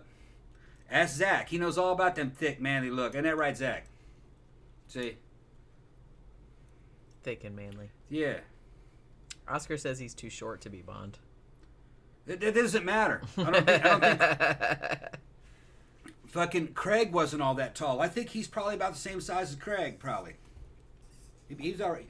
James Bond didn't have to be tall because in the books he wasn't even that good looking in the books, and he was kind of beat up looking, and he was drunk all the time. They had to pull him out of the gutter in between missions and shit. Craig was a pretty close to the way he was described in the books, other than the fact that he was blonde though, and in the books he was dark haired. But I think fucking, if you look at Hardy's work, okay, and the other roles that he's played, he could easily play Bond. Yeah, I think he'd be good at it. Yeah, no problem. I mean, he played both Craig brothers fucking convincingly. Reggie and Ron, he did them both. Yeah.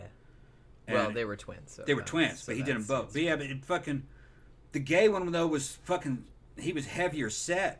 It's almost kind of like he'd gained 20 pounds in between. Did you notice that? Yeah. Every time they showed him, he... Zach, if you haven't seen that, what was the name of that movie? It's called Legend, wasn't it? Wasn't it? Legends, I think. About Reggie and Ronnie Craig. That, yeah.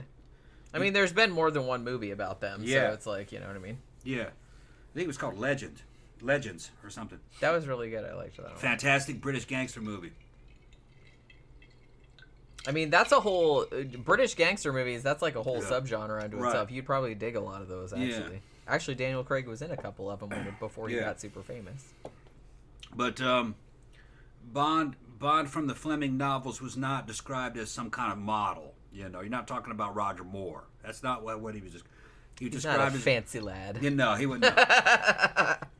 He was an ex-SAS fucking soldier, and he was stocky, and his face was beat up like from a bunch of fucking fist fights.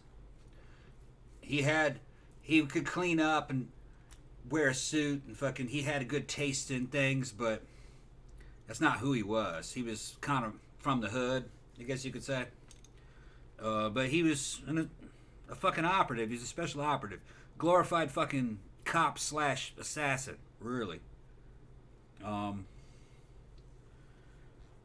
no, fucking Craig would have no problem with that. Not, yeah. No, what am I thinking of? Hardy. Tom Hardy would have no problem with that role. He could be any size you want him to be, depending on how you shoot him. He can get big when he needs to. Gets big when he needs to, just like Big Man Japan. Just like Big Man Japan. I gotta get big. If you guys haven't seen that, but if you haven't seen Big Man Japan, please go see Big Man Japan. Yeah. If you haven't seen it, we did a review of it a while back. We watched that movie not knowing what it was about, and as it started to unfold, and I don't want to fucking split. That was one of the funniest fucking things I've ever seen. It's a Japanese comedy. It's like it's low key though. It's not zany. No, but see, I like that kind of humor. I thought it was serious. I like that kind of humor. Until I saw him get big, and the motherfucker got big, man. You just gotta see it. He's fighting like kaiju, so he has to get really big. Fighting Godzilla. That's like his job. Yeah.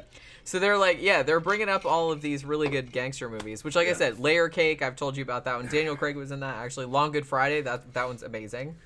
The Rock and Roller, I haven't seen that one. Get Carter, that was, like, pretty great. Lock, Stock, and Two Smoking Barrels, also excellent.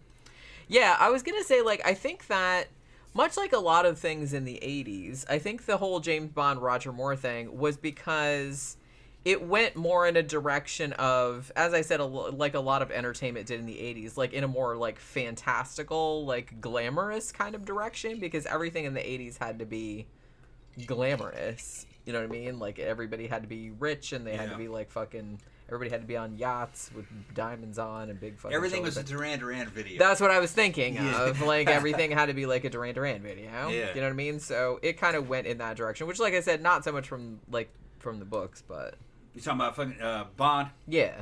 So Bond I think like fantasy. just like everything else, like kind of Bond went in an even more like fantasy direction in the 80s. I watched one of the supposedly worst Bond movies, and I believe it was Roger Moore, Moonraker, and I liked it. I haven't seen Moonraker in a long time, and that was supposed to be one of the worst ones. I liked it, and it was a response to Star Wars. They said, "Well, we got to have a space movie," you know. It was James good. Bond in space. Yeah. It was good. It's not it was not a gritty type movie, but it was good. It's just kind of a fantasy movie, you know. It's cool. Dude's making a fucking deadly virus to wipe out the Earth, and they were going to come down and fucking reclaim the Garden of Eden, you know, after everybody was dead. Man, I can't count the number of times that I've wanted to do the same exact thing. Not really. Yeah, it was a bunch of fucking rich dudes and scientists and genetically superior people and all their fucking genetically beautiful women. Fucking, and they had them of fucking all races and everything. And they were going to repopulate the Earth with fucking good people, getting rid of all you garbage, all you trashy people. That's really what it was about. We're going to get rid of all you trashy people. And come down and fucking recolonize the planet. There's like something out of fucking, shit. That Kubrick movie with the fucking Dr. Strangelove. You know, where they were going to go down into the mine and come back and repopulate. It's like that. They're going to be down there with all the hot women. Mm-hmm. Well, of course, we're going to use a computer to select the hottest of all women with all the attributes. And fucking, of course, it's going to have to be a 10-to-1 ratio in order to repopulate the planet fast enough. And they're like, all the dudes are like going like, oh, yeah, this is a great idea. Typical. Yeah, that's how it works. Gramthars said, if Roger Moore was ex-Army, he was in the Champagne Brigade. That dude couldn't win a fight with his bathroom. No. You could run through Roger Moore. Awesome. That's awesome. Run through Roger Moore like fucking goose shit. I mean, I could probably kick Roger Moore's ass. Yeah. Well, I could probably kick his ass. Was he dead? Yeah, he's long dead. Well, I could really kick his ass now. Yeah, he's long dead. Because he's probably just like skeleton. I think he was fucking pushing 60 in his last movie with James Bond. I mean, they were making fun of it back then. He was getting like, a little. They were. Old I remember that. He was getting a little long in the tooth. Yeah. Well, and I think it wasn't even so much that he was playing a secret agent, because there's nothing that scary, but they would always pair him with, like, fucking 23-year-old women. Yeah. And it's like, that looks like your fucking granddaughter, dude. Yeah. That's like Although creepy. what's funny is that they never really make out or seem to have sex once they got real old. It was just kind of like the sidekick from what I can remember. Well, I haven't seen any of those in a long time. She kind of like because maybe like they did it on the set and they're like, no, that's gross. Kinda, knock that it off. look right. Yeah. It's like I said, it's like making out with my granddaughter. That's like really nasty. When it came to the Bond franchise, the missed opportunity was Dalton, because that first Dalton movie was good. That was almost like a Daniel Craig movie. It was gritty for the day, not by today's standards, but by that day's standards it was. And then they softened it in the second one, and then he didn't want to come back, I guess. After that, I think there was some kind of problem with contracts. I don't remember what it was, but yeah, I think we reviewed that movie, and I think we might have talked about it, but I don't remember like what all the specifics were. They should have stayed with that grittier formula, because Living Daylights was good. That could have been kind of a people weren't ready for that. They weren't ready for it. Like now they are. Now everything is like a gritty reboot, and like everything is dark, so everyone's just kind of like, okay, whatever. But it's like back then, I think people were like not ready for it yet. And Dalton was believable, you know. I think he might have been late 40s, early 50s, but he was in good enough shape to where it was believable that these late 20s or mid 20s girls would be interested in him. Yeah, it didn't seem quite as weird. Like he seemed older, but he didn't seem like he wasn't like an old grandpa. Man. Right, yeah. Right. Like Roger Moore like toward the end started to seem like grandpa. Yeah. Which, you know. And like I said, that's not so much, I mean, some of it's to do with like chronological age, but some of it's to do with like the way he was carrying himself. Yeah. So, I think that's kind of what it was. Well, you could believe that Dalton might kick your ass. Yeah. Or that he might shoot you. Right. I could never believe that fucking Roger Moore would shoot you. Yeah, he would just make a witty quip. Yeah. That was the problem. And then just kind of like go and take a sip from. But Dalton looked like he might shoot you when he pulled a gun on you. Yeah. Yeah. They're talking about Hot Fuzz. I never saw it. Dalton was in that. Yeah. I feel like he was in a lot of stuff, but... Who? Timothy Dalton. Oh, yeah. I liked him in fucking Flash Gordon. That's right. I forgot he was in that. Yeah. That's right. It was a fucking brilliant movie, man. Fucking, especially on Blu-ray, man. The way it was meant to be seen on the big screen in fucking high definition. It was a fun movie. And true to the source material. If that's, you know, if that's your thing. But that kind of was, you know, for me. Zach says, for me, Timothy Dalton is the most handsome Bond. Pierce Brosnan is almost too pretty to be believable. Yeah, but he had some good movies. GoldenEye, I remember, as being really good. I really like GoldenEye. And GoldenEye was a lot like Living Daylights. The budget was bigger, though. But then I remember the Pierce Brosnan one starting to get a little fucking kind of zany. Like, that last one that he did was kind of... Madonna did the theme song. It was the one where he gets captured by the North Koreans at first, then he gets out. Did I see that? Cheesy. Yeah. I have it. I mean, I feel like I've probably seen like all the Bond films at some point in my 50 years of life. But they all kind of like blend together, to be honest with you. I gotta admit, I've never seen any of the old ones. Wait, you never seen any of the Sean Connery ones? No. They're alright. They just look too dated for me. I mean, I should go back and see some of them.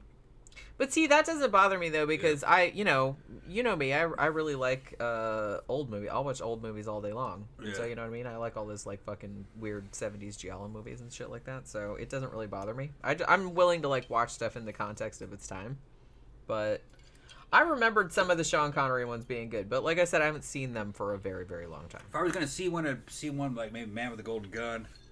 Although Zach just said that. I think Zach just said that was his least favorite. Or least favorite one? I don't remember. Or the one with Donald Pleasance where he's fucking playing... he played Blofeld, didn't he? Blofeld, yeah. Well, I mean...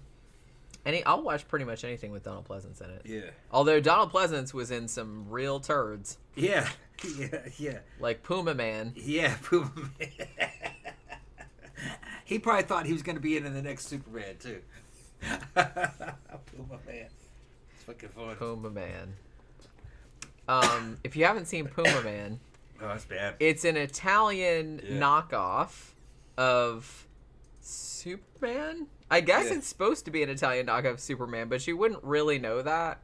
I saw it on Mystery Science Theater. I would not advise watching it without people riffing it, but I mean the MST episode of it is one of my favorite episodes because that movie is just so fucking ridiculous. But yeah, Donald Pleasance is in it. Well, I was watching one of the older Mystery Science Theater episodes the other day.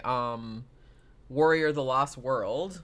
That was the one that was like a post-apocalyptic Mad Maxy kind of shit, and that was from the 80s, and it had Persis Khambatta in it from the Star Trek movies. She, like, you know what I mean? Yeah. And Donald Pleasance was in that too.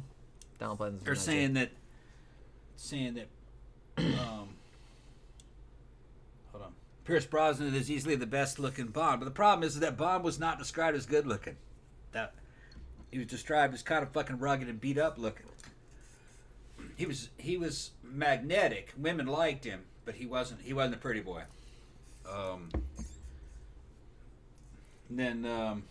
Sasha Fred said the one with Donald Pleasance was You Only Live Twice. You Only Live Twice, yeah. Yeah, that's right. I remember Diamonds Are Forever. I saw it as a kid. I think that was I remember liking it, but I was a kid. And I think that was that wasn't Sean Connery. I think that was Roger Moore that was in that one. Yeah, was I had to fucking go through all this shit. I can't even remember now. There's just so many. There's so many. Yeah, From Russia with Love. That's another one that. And Hugo said I also like On Her Majesty's Secret Service from 1969. That's the one that had that guy who only did one. George Lazenby. Yeah. I think he was an American guy, wasn't he? I think he just did one. Yeah. Was George Lazenby American? I think he was American, if I remember correctly. Yeah. Yeah, Diamonds Are Forever was Morris's band. Moore, yeah. Basically an adaptation of the Gemstone File underground manuscript. I should probably get those movies. Yeah, you should probably... nowadays you can probably buy a whole fucking box set for $100. Yeah, they have a whole... But I would get a used box set. Well, yeah, I was going to say. $100 to fucking buy all the shit. Holy shit, I was looking the other day because... I think it was when I was doing research for my Kolchak video. And I was curious to see how much, because Kolchak was like a big influence on the X-Files, and I was curious to see how much they were charging nowadays for the whole box set of all the X-Files, $300-something. Damn. But it's a massive thing. So X-Files, huh? Yeah. You spent all year watching that shit. That's what I mean. It's like, God. You know what's weird? I never started watching the X-Files. Like, I'd always, like, catch it every now and then. I'm like, oh, this seems like pretty good, like something that I would watch, but I just never... sat down and watched it. Some of the episodes were probably awesome. I should, because it sounds like something I would like, but it's just it was kind of like the Twilight Zone. Some of the episodes were awesome. I'm never gonna live long enough to watch all the shit I want to watch. One of the episodes was they had these crazy inbred Confederates. They were the descendants of the Confederates. They had the mama, her arms and legs I think were missing. They had her on a damn rolling board underneath the bed. And she was giving birth. Yeah, she was giving birth to all her children, and it was fucking wild, man. It was wild.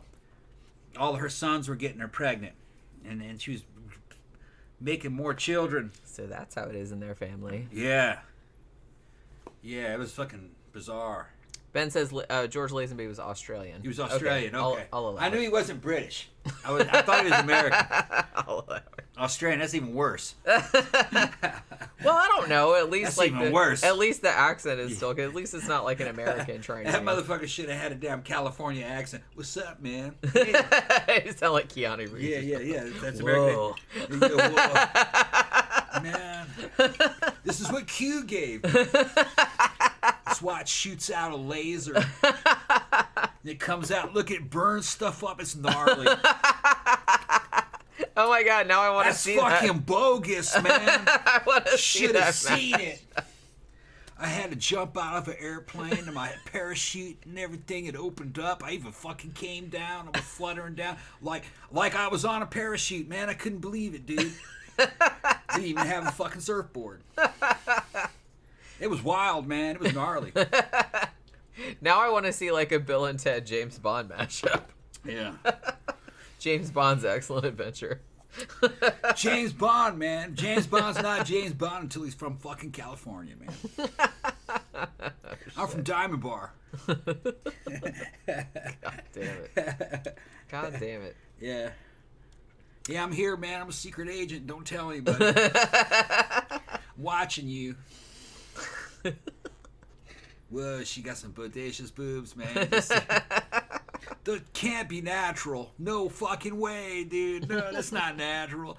Look how they move, man. No, that's not natural. Those fucking boobs. That's a silicone sister right there, dude. I fucking know who installed those things. We went to school together. Making buku bucks off implants. I like the idea of breast implants being installed. They're installed, man. Like stereo components. Yeah, exactly. It's like install in the back. That's very funny. Yeah. Like, just plug in. They're plug and play. Yeah. Installed. Makes it sound like fucking high tech. You know what I mean? Yeah. Shit.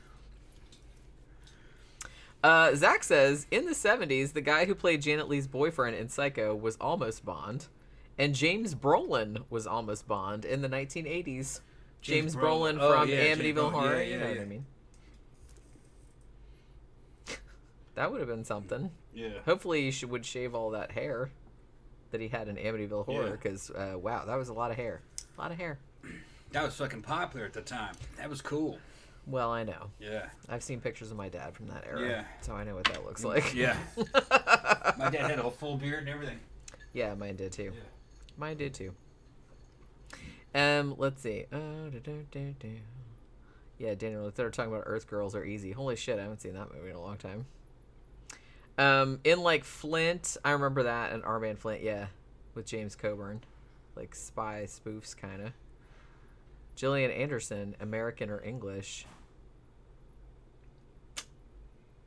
I thought she was Canadian, to be honest with you. I don't really know. What was that saying? Gillian Anderson, like where she was from. Gillian Anderson. Sounds familiar. It's like from the X-Files. Oh, her, yeah. It's like for some reason I thought she was Canadian, but I don't know. I'm probably wrong about that.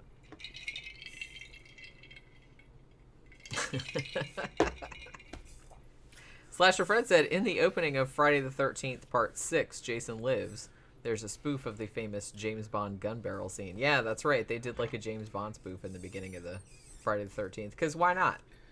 Why not? They've done everything else in that fucking shit. John Smith said, MI6 have a recruitment page on their website. They've removed the clause that at least one of your parents must be born in the UK. Isn't that interesting that they had that to start with? Ben said she's English, isn't she? Is she? Where is she from? I don't know. I genuinely don't know. That's not interesting that they had that. They want to make sure that people were loyal to their country. Well, I know that, but I'm just saying it's like, I don't know. I guess that never occurred to me. Zach said, intelligence agency. Also, as is well known, if you grab a woman's clit and one of her nipples, she takes a screenshot. Ka-chong! And it makes that noise like a Mac makes, like when you take a screenshot. Like an old school camera. I'd like to see that. That would be like fucking funny. We'll take a screenshot of like whatever we're fucking looking at. I like that idea. Tom and Jenny, favorite Christmas movies? Christmas Chronicles, fucking Crussell. Yeah, he likes them both. I mean, yeah, he plays a good, like, he's not a cranky Santa. He's a curmudgeonly Santa. Yeah. Like, but he's still lovable. Die Hard. Yeah. I like Black Christmas. Lethal Weapon. Does that count? Yeah.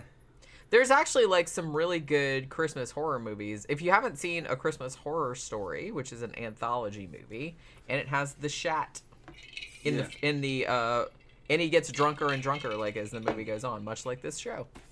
So, yeah, it's, like, super... And Krampus is in it. Santa fights Krampus. There's, like, big, like, Santa versus Krampus fisticuffs at the end. There's zombie elves. It's pretty fantastic. Yeah, I like that movie a lot. Yeah, she is English. Okay. Who knew? I don't know why. I thought she was Canadian, but... Cheryl says Friday the 13th Part 6 is my favorite, I think. I don't remember 6. I haven't... Well, we have... all of them, right? No, we don't have all of them. We got just one, have a 1 and 2 and maybe 3. 2 is my favorite. Yeah, 2's the best one. 2's the best one. I think 2 is nice. Yeah. Well, because I like Amy Steele. Like because the thing about the Friday the 13th franchise is that you barely remember like any of the people that get fucking murdered in it, right? Yeah. Like you only remember Jason. But Amy Steele was such a memorable character that she actually kind of like stuck out like amid all of the other machete fodder. 1 and 2 scared the shit out of me when I was a kid. Going to Mississippi for the summer to see my dad, but I'd spend the fucking weekends at my cousin's house, cousin David, and we would stay up late watching fucking Cinemax and shit. And they would play Friday the 13th. Seemed like every year they'd have a new Friday. They'd play them all, like 1, 2, and 3, or 1, 2, 3, and 4. You know, as the years went on.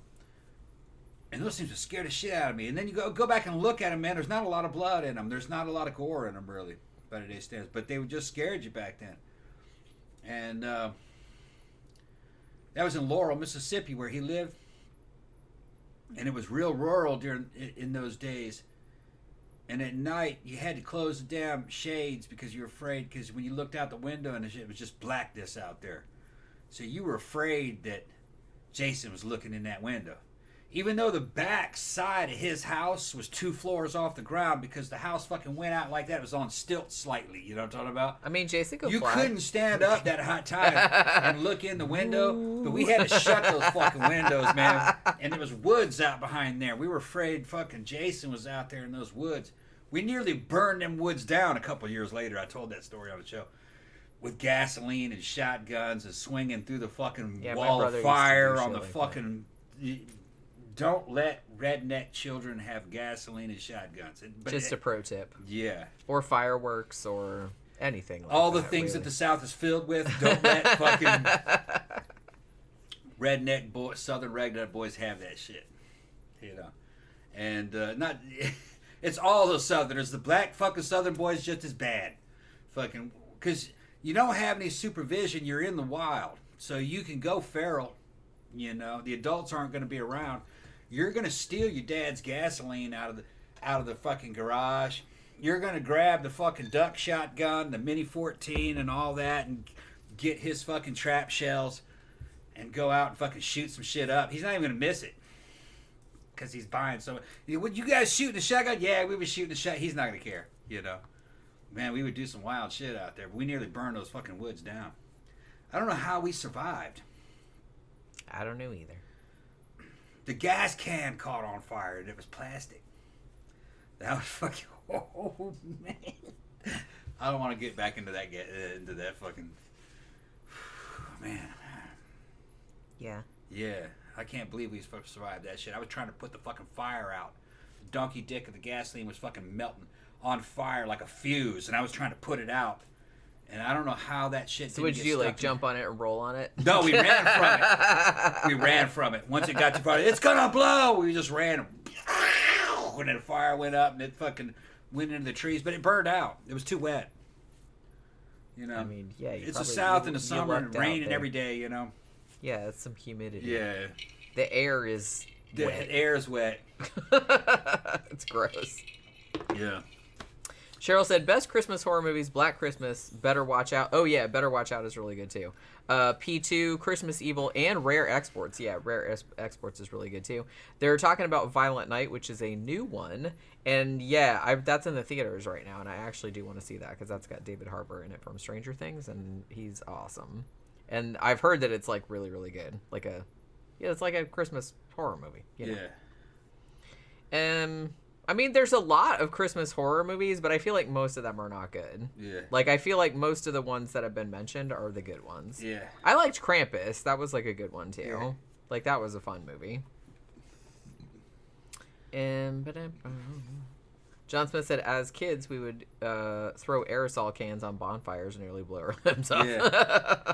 He might be Southern, too. Hey, Gramthars, when I think he's British, He's actually. British? Okay. Hey, Gramthars, when... Because Gramthars knew me a couple years after that. when I ended up in Michigan in high school with him. Oh, and Gremlins, yeah. I forgot. Yeah. Grabbed this. I don't know. I kind of kept it under wraps, where I had been. Did people know that I was Southern? I don't know if I even had an accent because I could change my accent. I sounded like whoever was around me after a while. Ask Jenny when I'm talking to my dad, the transformation that. But I don't even know if people knew I was from the South in Michigan. Steve did. No, my friends did, but I don't think anybody else really did. Yeah, I don't know. Like, I never thought of myself as having a particularly Southern accent, but maybe I do. Like, if other, do you think I do? Yeah. If you moved up to Northeast, you went to Boston or New York, you'd have an accent. It wouldn't necessarily be a Southern accent because a lot of Florida doesn't really have it, depending on your parents have it. Yeah, I know. Or at least your mom. I haven't heard your dad's. They have it. My dad's is more than that because my dad is from Tennessee. Yeah. My mom is actually from Baltimore. Okay, well, your mom has a Southern accent. I mean, that's where she was born. She was born in Baltimore, but I think she moved down here like when she was a teenager, or maybe something like that. You could easily be from the Gulf Coast of Mississippi. Gulf Coast of Mississippi is the same as Florida Panhandle. Now, people are moving into that area, but they end up just becoming Southern in a generation, or actually just over a matter of time, I go to that damn biker bar, which is fucking Southern as shit. And they got guys from Minnesota in there. I ran into a dude from Minnesota. His fucking accent was atrocious. Okay? And then they got some other Yankees up in there. Some of them have been here for so long that they now have Southern accents. I guess you just kind of start blending in. Well, it depends on the person, but it's like you just kind of tend to, if you're around other people all the time that talk different, like you tend to like pick up. Right. You know what I mean? Well, the same thing happened to me, like when I was going back and forth to the UK all the time. I didn't like develop a British accent, like I'm not Madonna, but you know what I mean? It was just kind of like, I did kind of start to pick up the slang and the cadence and things like that because you're just around people. You're around it all the time. You're just around it all the time. So I didn't mean for it to happen, but when I came back, my parents were like, "Wow, you kind of sound like a British person." But the weird thing is that when I was over there, all the people in Wales where I was thought I sounded Irish. Yeah. Well, when I was in Boston, people thought that I was Irish. Which I was like, no. Because they have Irish in Boston. Yeah. But they thought that I was Irish, but no. It's kind of a neutral-ish Southern accent.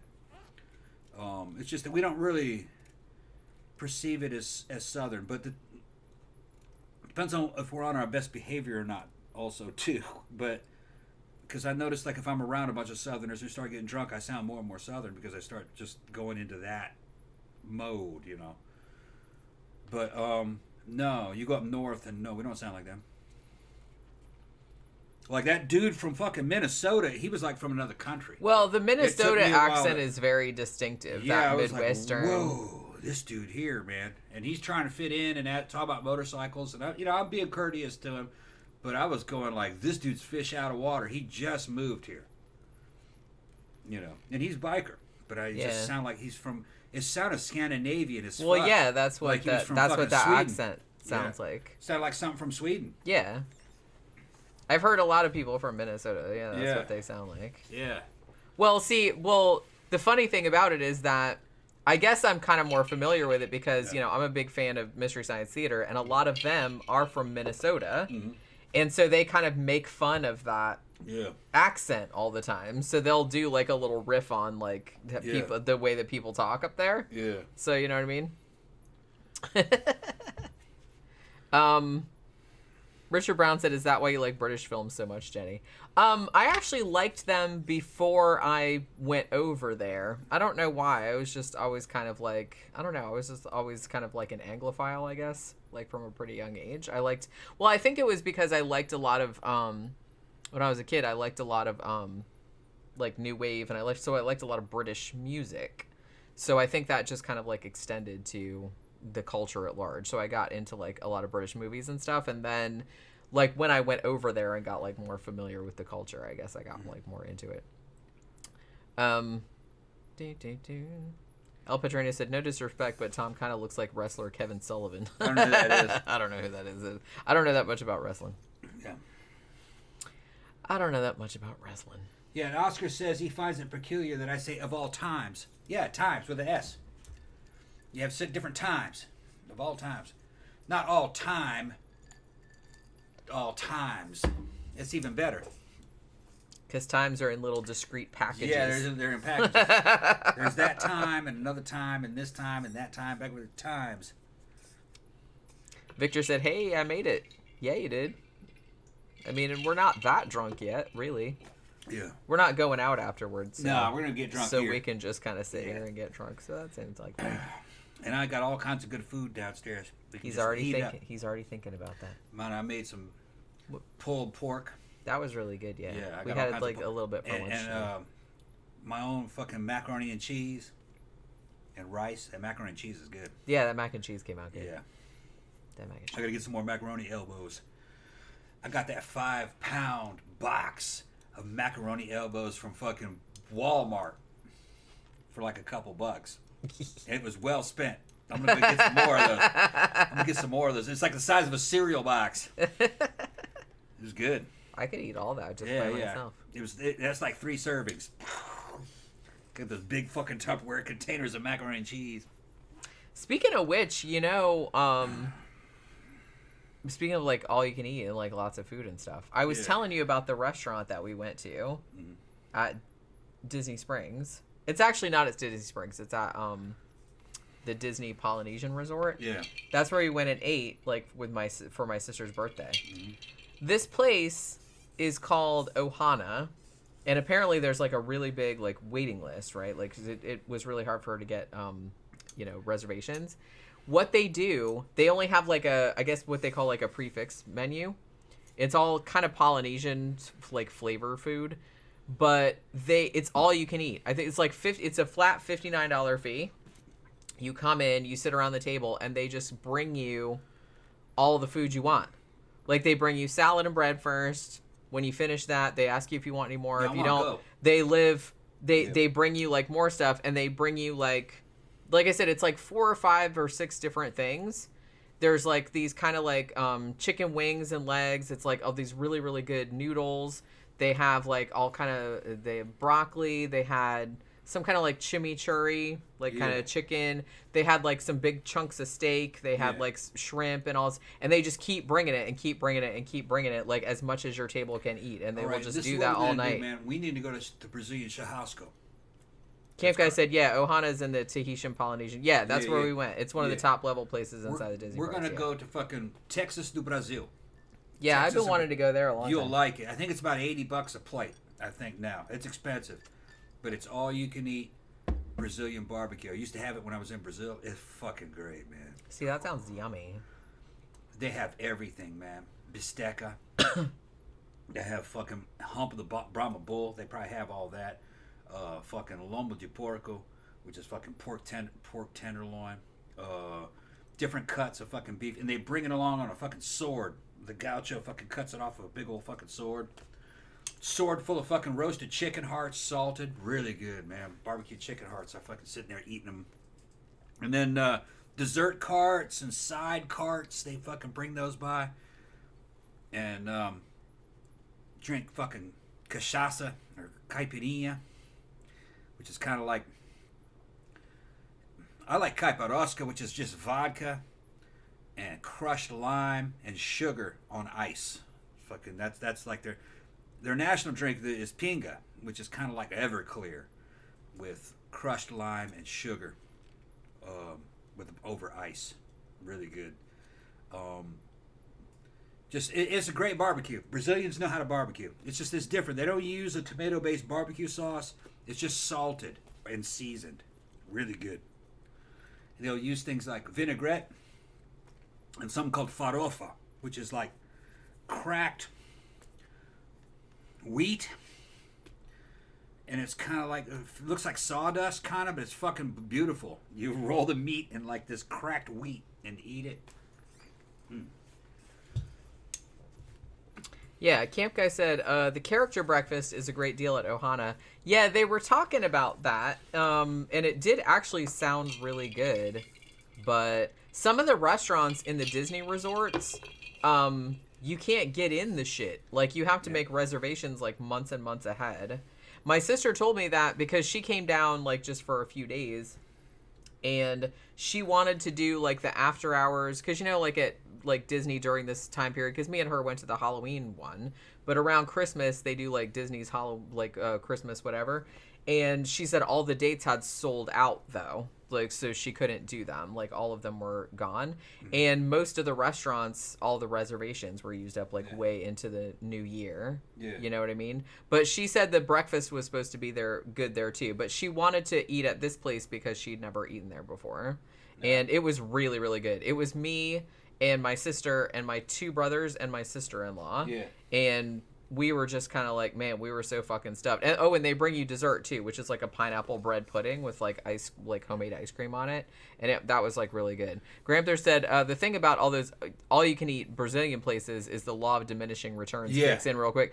Well, that's kind of like, like when we were at this one, there were 5 of us, and I don't think, like, they brought seconds on a couple of things, but not much, because, man, even with 5 of us, they were bringing so much food that we were just kind of like, holy shit, like, we can't. And by the time the dessert came, I had, like, a tiny little piece of it, and I'm just like, I can't eat anymore. I said, I'm going to throw up. Graham said that in high school they didn't know I was Southern. That's good. I was incognito. I didn't want to fucking attract that much attention.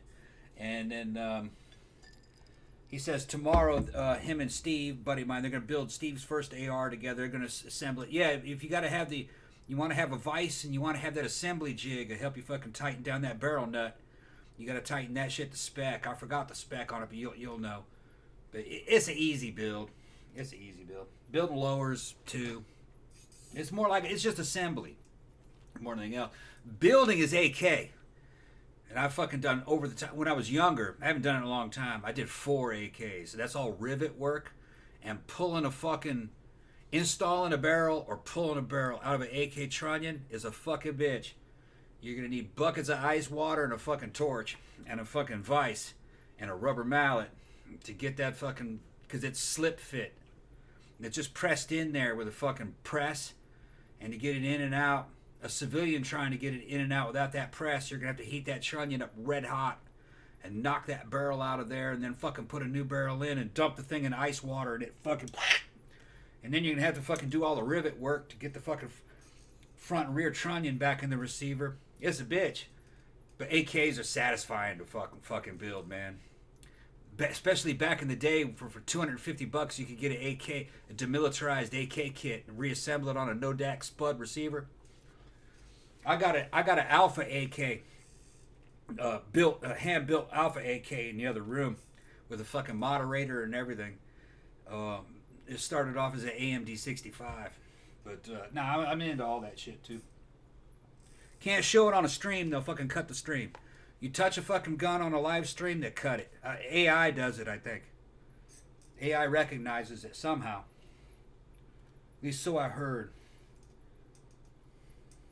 Yeah, I was gonna tell Camp Guy too. Like, when I was there before we went to Ohana, we took the monorail and we went into the Grand Floridian, and in the lobby of the Grand Floridian, they had a store that was selling gingerbread and candy and stuff like that, and it was an actual life-size gingerbread house that was made out of actual gingerbread. And you could, like, actually buy, like, gingerbread and stuff in there. American Military 100 said, have you guys seen 10 to Midnight, the Charles Bronson movie? I saw it a while back. I actually put it in the poll a couple of times, like, to do, but it never won. But he said Charles Bronson was definitely not committed, was probably just a canon contract flick for him. I remember liking it, but it's been a while since I've seen it. You know what I'm saying? You know what I mean? Yeah. Okay, several guys in there talking about my build. And new listeners asking for pointers, trying to get built up. Thank you. You can go back and look at earlier episodes and see that I've only really been built like this recently. I've been working for how long? 3 years? But I've been enhanced for about 2. I'm asking you, Jenny. How long? How would I know? I don't know. You don't know how long ago it was I started? No. Okay, I think I don't keep track. I got my own shit Jenny to keep got her own track of. I can't keep track of your shit too. I don't remember. My sense of time isn't all that good. All right, here's the pointer. I don't know how old you are. If you're over 35, you'll never be built like me. It won't happen. Not unless you've dealt with your testosterone issue. You've got to fucking be on enhancement. You've got to go on HRT. All right.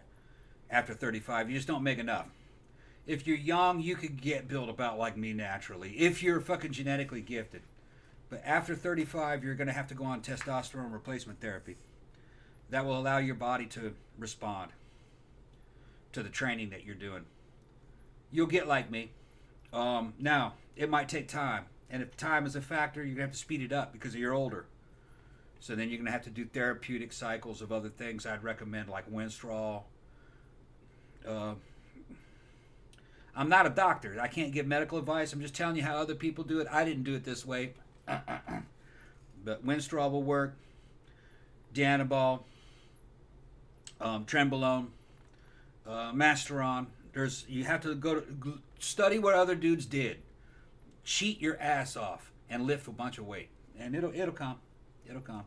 There's a science to it. You can get involved in the fucking fitness and bodybuilding. And I'm not a pro bodybuilder. I'm not looking to be IFBB or anything like that. I'm just gym rat style and fighting off age. If you're over 40, go on fucking HRT. It's the best thing you'll ever do. You don't have to do the other shit. Half the battle is that HRT. You'll feel so much better. You'll sleep better. You'll just be a lot more healthy. If you're a man, you're made to have that testosterone in you. Put it back in there, and you'll feel a lot better. Everything will work a lot better, and you'll live longer. Okay, I've seen the data.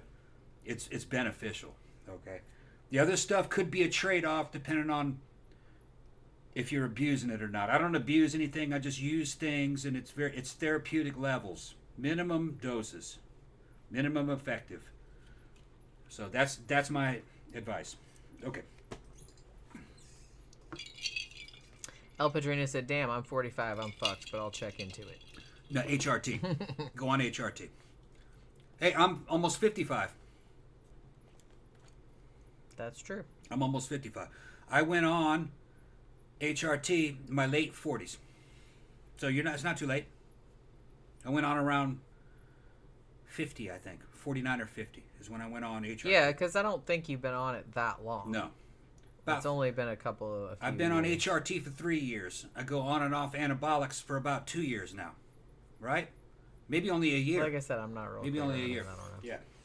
I remember you going to the clinic because I went with you a couple of times. Yeah. When we lived at the old house, but we only moved from the old house like a year and a half ago. If you have no idea what you're doing, if you don't know how to run fucking cryptocurrency and VPNs, and you're not worried about getting in your own shit, go to a HRT clinic near you. Google that.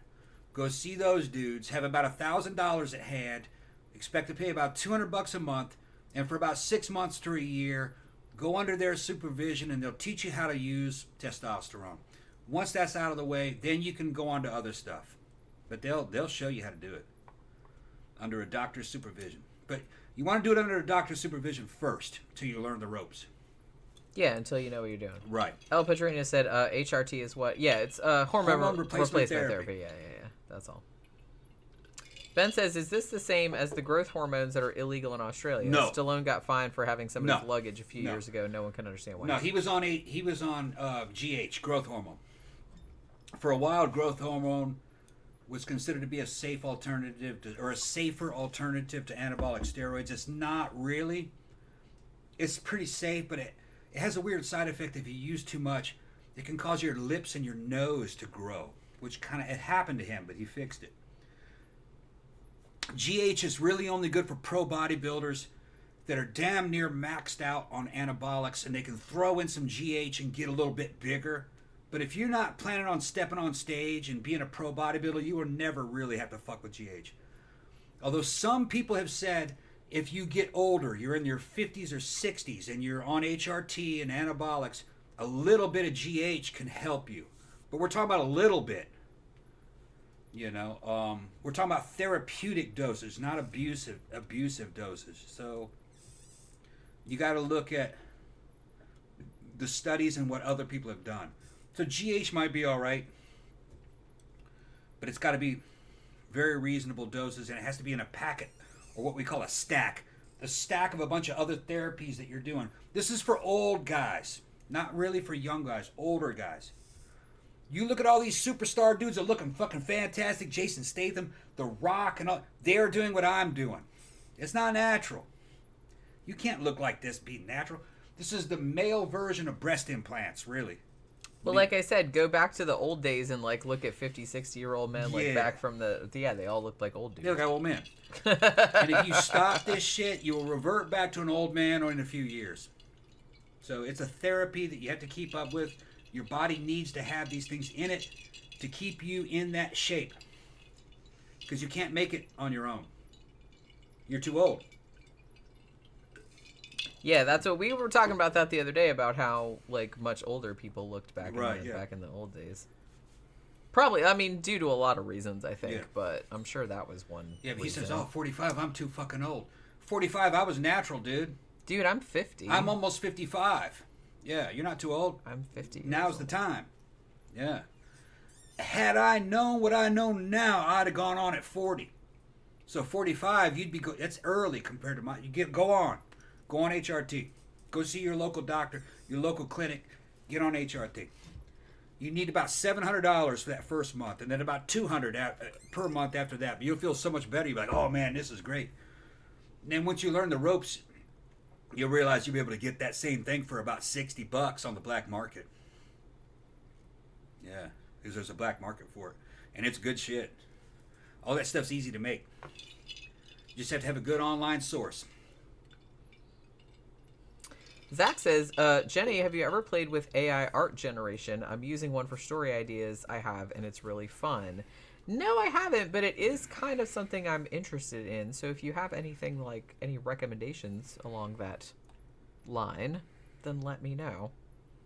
Because, you know, I might get back in. Like I said, I'm trying to, in the new year, I'm kind of hoping to, like I said, I might do fewer videos every week just so I can get more, so I can work more on like my my games and my fiction and stuff like that, because I'd really like to get back to doing some of that kind of stuff.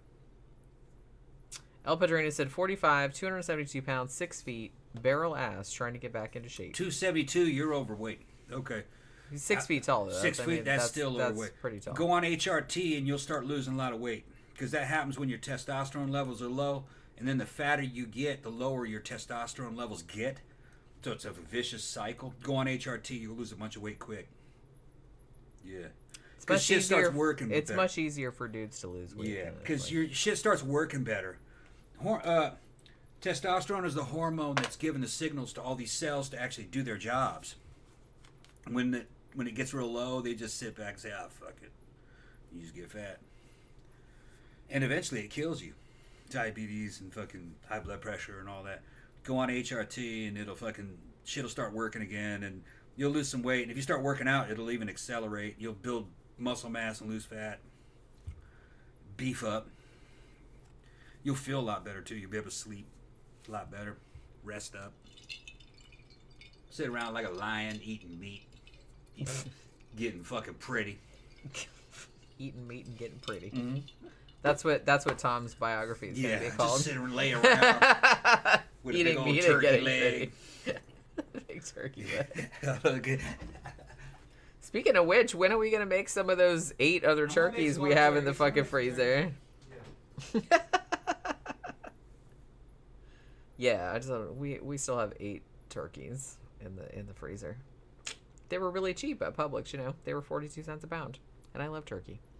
Zach says Midjourney is the most popular one, but it's a subscription service. Well, you know, all the best stuff is. I mean, I can't afford it right now, but $10 a month, but it only lets you make about 200 images. Still, though, I mean, that's probably more than I would use. I can't believe how expensive some shit is, though, man, because it's like I only have... Honestly, I have to have at least one, you know, stock art service because I do so much graphic design work. And I have Dreams Time, and that's like $30 fucking a month. And I also have Story Blocks for, you know, video clips and stuff, and that was $300, but for like a whole year. You know what I mean? But I don't know if I'm gonna renew it though, because I kind of feel like that's a little pricey. And their search engine is not fantastic. Like, I find it really, really difficult to find things. Like, either I get nothing or I get like a bajillion videos, and it takes me like ages to like find what I want. You know what I mean? I don't know. And I get that I'm like looking for weird things sometimes, but come on. But come on. I mean, $10 a month is like pretty reasonable though, I feel like. One of these days, when I actually have some money, I should probably get the fucking all the new Adobe stuff, because I'm still working on like old like Adobe like Photoshop and Illustrator and InDesign like 6, you know. I had a trial of like the new like the online Photoshop, like whatever they're calling it, but man, I can't afford it. It's like everything's too fucking expensive, you know. Everything's too expensive. Everybody wants like $5 here and $10 there, and it's just like, fuck, man. I can't afford it. Can't afford it. Let me see. El Padrino said, "Thanks, guys. I'll look into this and keep watching your earlier videos." Well, thank you. We're glad that you found us. Yeah, we have many, many, many, many videos. We've been doing this since 2016. I think we started in the summer of 2016. And when we started, we only did... I feel like we only did one show a week. Like, we did you know, we would usually just do a paranormal show or something like that. But then, like, slowly we started adding more shit. So, like, we added a movie review, and then we added more movie reviews, and then just, like, now we're just, like, putting up millions of things, like, every week, you know what I mean? Yeah, Danny Rowling said, "Peace out. Gonna go check out the underwater review." Okay, well, I hope you enjoy it. I think that was one of the ones that because remember for a time, like, after we first got the AMC Stubs, you know, subscription, we would do like field reviews. Like, we would go see a movie and then we would like review it like as soon as we came out. And I think that's what we did on that one. I'm still paying for that shit too, and we never even go to the fucking movie theater anymore, we haven't gone in a while. That's like $20 a month that we're just like pissing away. Well, we need to cut it off, or we can start going back. But evidently, the movies have been sucking lately. Well, I don't know. There's been tons of stuff I wanted to see. We just never go because it's far now. It's far, and you never seem to have time. Well, yeah, that's true. Well, because and that's another thing. It's like that it's far, so it's like you kind of need like all day. There needs to be one up here. If there was one up here, we'd go. Yeah. You know what I mean? I can't believe there's not a movie theater closer. Under the present economy, they'll never build an AMC up there. AMC's in bad danger of going out of bank. You know what's weird though? Like when I was at Disney Springs, they have a massive fucking AMC in there, and it's fucking packed. And it's still there. Like, it was there like a long time ago when fucking Virgin Megastore was still there. But last I heard, they're basically bankrupt. I mean, yeah, but I'm just saying that it's like they do have like, you know, they do still have like a bunch of theaters open. So. And they're losing money. El Padrino said, we're talking about our old videos. I got hooked. I found a video and been a fan since Tuesday night and caught the live Wednesday. So it's a very new. Yeah, you're a new listener. Yeah. So it's like I was like, man, we've done so many fucking. I don't even know how many fucking videos we've Thank done. you, man. Put out the word for us. Go out and get some friends to join up. We're always trying to expand. Yeah, I mean, we've done like subscribers and 300 something shows, plus like I don't even know how many movie reviews. Yeah. I've done book reviews. I've done movie reviews like by myself. Right. I've done just like fuck tons of stuff. We're also looking for patrons because we've lost a lot of patrons over the past year or so, 2 years because of the fucking COVID, and it's just we're being decimated. We went from making $600 a month in patronage to fucking only $300, which it was okay, but we could get by on that, but. Buying the new house and bunch of other stuff and other business sources of revenue slowing down, that 300 made a big difference. It did, yeah. It made a big difference. And especially for the holidays. Yeah, like, you know. Past couple months, man. Fucking you guys. Yeah, well, I understand it. You know, people have fucking holiday bills coming up. You know what I mean? So but they stop buying from us. See? Yeah. Well, like I said, that's and it's not just us. Everybody, all entertainment starts taking a fucking hit. Yeah, because you have to, like, it's the same thing with me. I'm just kind of, like, sitting there going, it's shit. like, oh, yeah, I got to buy people presents, so I got to, like, cut off this, that, and the other thing. That's just what happens. Michael says, Tom, I'm 42. I need testosterone therapy advice. What did you do specifically? Go to an HRT clinic, all right? I'm not a doctor. Go to an HRT clinic. Go put HRT clinic near me in the Google fucking search and hit it. And you're going to see clinics pop up in your area. Go down there and see them. Go down there and see them. Expect to pay around $600 for that first month. Because there's consultations, blood work, and then your first month of fucking drugs. And then after that, it's about $200 a month. They should be giving you 200 milligrams of fucking testosterone a week and 1,000 IU of HCG a week. Your doctor will explain what that does. HCG is a fucking pituitary gland stimulant. It's fucking wonderful shit. Okay. If it's a cheaper clinic, they'll give you Clomid. That's okay. I prefer HCG though.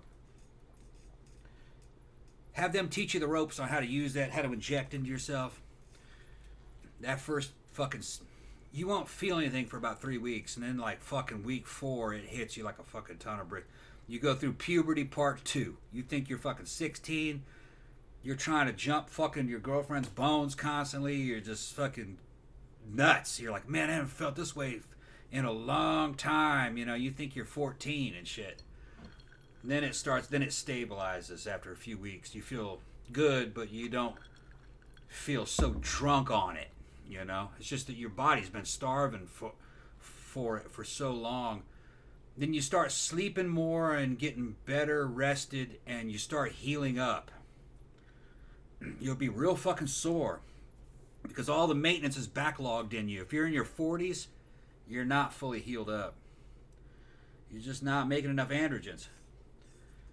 A couple months later, you're like, man, I'm ready to go into the gym. You go into the gym, you'll get bigger quick. Everything starts responding. You diet, you actually lose weight.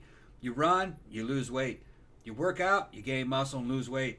Just everything is fucking working. You can, I don't want to say you can eat like shit, but you can eat a lot, like when you were a teenager, and your body processes it because the signals are all being sent.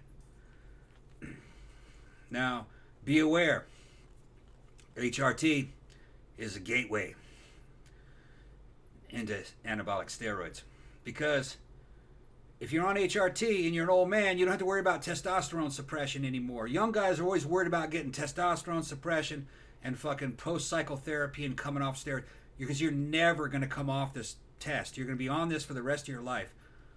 So that means you're always going to have testosterone in your system, so you can jump on and off steroids at will without any fucking ill effects. You won't gain fat or get fat or any of that bullshit. So steroids are out there, so you just take them. You just get bigger. Get bigger, feel better. You know? When the steroids are over, you're like, it don't matter. You're just still taking fucking test. So just be aware. Once you start on HRT, you'll get better, you'll feel better, you'll live longer. But you'll also say, you know what? I'm going to take these steroids for a little bit. And you'll do 6 weeks of that and then jump off of it and go, wow, that was great. A month later, you'll go, you know what? Give me some more of those. But you're not dealing with the downside because you're no longer a mortal man. You know, fucking steroids will fuck with a mortal man. It'll shut his testosterone production down. You don't have to worry about testosterone production because you're an old man. You don't have testosterone production. Those days are over. Yours is coming out of a fucking bottle, okay? So that means you're now free to take that shit. That's why these old dudes are looking so fucking jacked in these movies. Okay, that's all I'm going to say about it for right now. Jenny's getting mad. She don't want me talking about it. Well, I'm getting behind with the questions. Yeah, but you also got behind with the commercials. Well, you run a commercial. You keep talking. Okay, go ahead. Are you guys on Facebook? Yes. Yeah. We have our own personal pages. We have a 13 o'clock page. Yeah. I have pages for my other Yeah. I have pages for my other channels, which are Yeah. the Scare Salon and Crime and Memorial. Yeah, we have Instagram. I got which an is 13 Instagram of me o'clock. at He's got an Instagram where he Yeah. just shows pictures of his chest all the time. in my fucking if arm, you're into that. and I'm in the damn fucking biker bar. I'm in a biker bar with fucking Amy throwing her titties in the camera and shit. You'll like it. It's fun. Amy wants to be on the show. She met you. She's like, oh, I liked her. She was cool. Yeah, I finally did go down there like the other day. Where's your store? We have like okay, so I have a Zazzle store which has some shirts on it. We have these shirts here, like that one right there. Like we screen print those just one at a time, like at our house.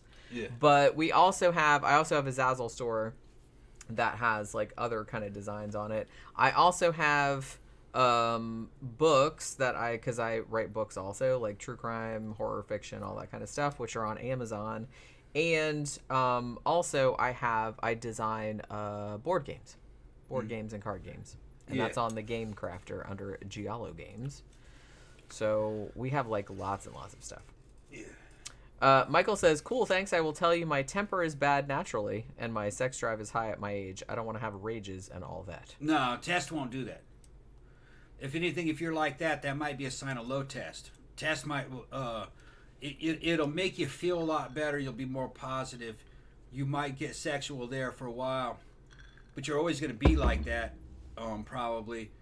But you have more of a positive spin on it. Okay, you feel good, so you're in a good mood. You don't get roid rage or anything.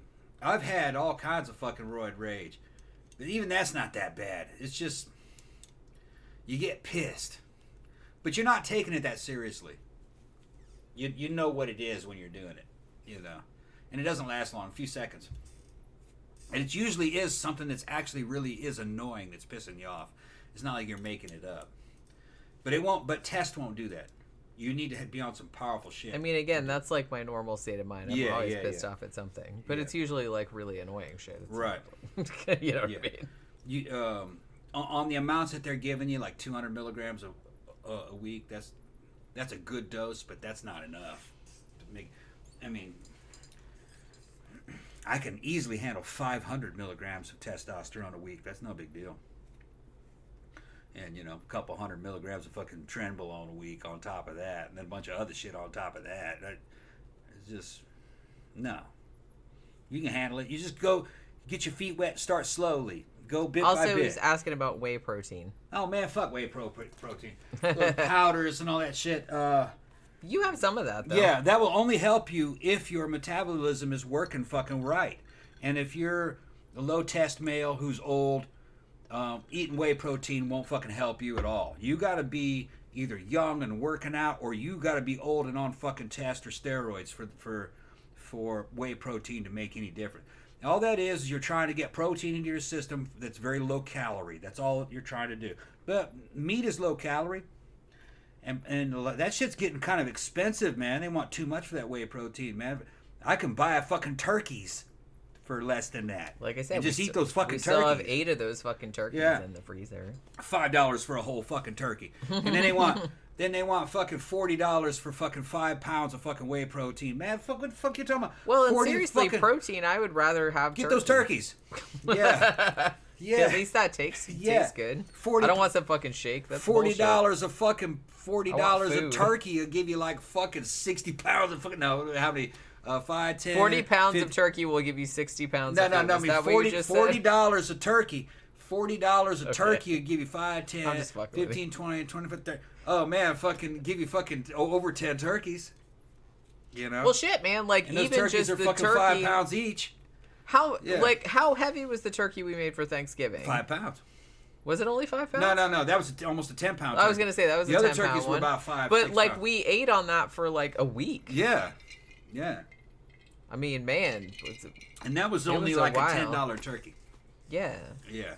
Well, like I said, that's. And I was getting those $5, $6 turkeys, and it's like we still got a fucking huge. A fuck ton of them. You just gotta have a big enough freezer to fucking store them all in. I got a freezer in the garage. I put them in. Yeah, there's a freezer in the garage. We just have like. And I was going, this is cheaper to fucking wait. I was thinking of protein at the time. I was like, this is cheap protein here. 60 cents And it's a very pound. lean protein. Yeah. Turkey is actually a very good protein because it's very lean. 60 cents a pound. It wasn't. It was 42 cents a pound. That's right, 42 cents a pound. It was 42 cents 42 a pound. pence. Yeah. Yeah, Publix had a big sale. Yeah, so you can't beat that. There's no whey protein that's gonna beat that fucking And turkey tastes a lot better than Yeah. those whey protein shakes. I don't like any of that kind of. Like I said, I can't eat that many calories in a day. It's like if I'm gonna eat some calories, I want that shit better be good. Yeah. I don't want some like bullshit fucking protein shake. Fuck that shit. If you're on gear, man, you're on gear, you've been fucking lifting and shit, you can sit up there with half a turkey fucking like a lion just eating that fucking turkey. That's low calorie, high protein, man, just eating.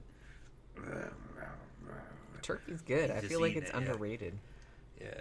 People only eat it at Thanksgiving and they don't really I eat like turkey it. anytime. Yeah, I really like turkey. Slice I like that it better than chicken, actually.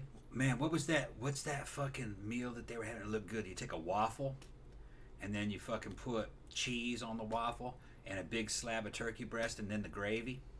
What was that thing called? Yeah. It was, what was the name of that fucking dish? It's something With they a have up waffle? There's just some shit they have up in Yankee Land. Wait, are you talking about hot brown? Hot brown. I don't think that's a waffle, though, is I it? thought it was a waffle. It was a waffle or a pancake. I thought it was a waffle. I mean, even if it's not, that still sounds really good. So it was a waffle. I'd eat that shit. I thought it had cheese. Yeah, Like it's Swiss it cheese? kind of sounds like a hot brown. Yeah, I thought it had waffle with sweet Swiss cheese, I think, and then like a big old slab of fucking thick slab of turkey breast on it, and gravy. I've never had a hot brown, but I've seen like some stuff about it, and I'm just like, It looked yeah, good. that looks like It that looked looks good. like something I could be a part of. Hot brown, that's what they call it. Yeah, it's a hot brown. I don't think that it has anything. What is? I thought it was on a waffle. I don't think it is. Man, It now I should can't be remember. on a waffle. That's If what I'm it's not saying. on a If it's not waffle, on a waffle, then I would then totally it should eat it be on a waffle. I thought it was on a waffle. Well, because that would just be kind of like chicken and waffles, Yeah. which is like a very Yeah. popular. We were Yeah. talking about that too. I was talking about that with my siblings too, because they were talking about, like I said, my Yeah. sister and my brother, like they're really, really into Disney. Yeah. And they've eaten at all the restaurants and stuff like that. So they were recommending like some of the best places. Like, oh, this place is the best place to go for chicken and waffles, and this place Yeah. is the best place to go for ice cream and all that other kind of stuff. Yeah. They know all that stuff. El Padrino is fucking thanking me. Thank you very much. Just check it out, man. You'll like HRT. Tammy's in this. I remember when Tom started HRT, because when I was on the show, I was like, man, I'm on HRT. You'll feel a lot of relief. It's like a relief when it hits you. Yeah, about 3 weeks into it, because at first your body just forgot what to do with it. You're injecting it and it's going, what's this? I kind of felt a little bit better when I first did it. I don't know if it was psychological, but by week 3 it was fucking banging. I fucking felt great. And that's when the change started, and I started getting more and more into the science. But Science. But El Padrino himself says, look, man, I played the commercials. I'm interested in seeing Gwen play some commercials. I'm gonna go to the Okay, rest. but hold on. Michael says, I relate to you guys. Jenny, I grew up trailer trash and was in the military. Yeah. Yeah. Well, he was in the military. I was probably trailer trash. Yeah. You weren't so much trailer Yeah, trash. but she's not as poor as she thinks she is. She came from a good family. Yeah, they were good. Yeah, they were She can't good people, but yeah, we did like Yeah. have zero money when we were growing up. So yeah, we grew up in a trailer park. We were either in a trailer park or we had to live with relatives because both my parents worked full time, but they still didn't have enough because after I'm the oldest, but they eventually had 4 children. So you know, it was a hard time. All right, so I kind of feel like maybe I'll play some commercials. Okay, now if you guys have subscribed to my Scare Salon, you've probably seen a couple of these, but I'll put a couple of them on just for a minute. But I have to be here because I don't have them all like in one thing. I just have to like play them one at a time. But I'll play a couple, and then when he gets back, he can talk, and then I can go to the bathroom. So hold on just a minute. We're gonna play some commercials. Here we go.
All right, what's going on? Did you guys like them? Yeah, there was just like a couple. How many more did we have in there? I don't know. I don't even remember the ones I did. I can always wait while you go to the restroom. I can play the rest of them. I don't trust you to do You that. don't trust me? She don't trust me to do it. I've done it before. We talked about I've done it before. Which is one? Well, this one's next, right? I don't trust you. What about this one? Well, right? no, because okay, I did that one already. Yeah. What about I this did one? those 3. Yeah. Okay, hold on. Just Okay. Now, see, calm this down. is look at this bitch trying Calm to down. micromanage. I'm not. I'm just trying to to tell manage. you. Look Why what are you're you trying doing. to- You're like bringing up all of See, this. she's trying to manage a motherfucker. Okay, go ahead. I have to show you. Okay. But you have to click on them like when they're done, right? You can't because it'll just go back. I've done to, this before. Look at this. She's Okay. trying to manage. I think all these are fair game. Okay, all right. Okay. Like all that. Like from there.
And now was acknowledged the presence of the Red Death.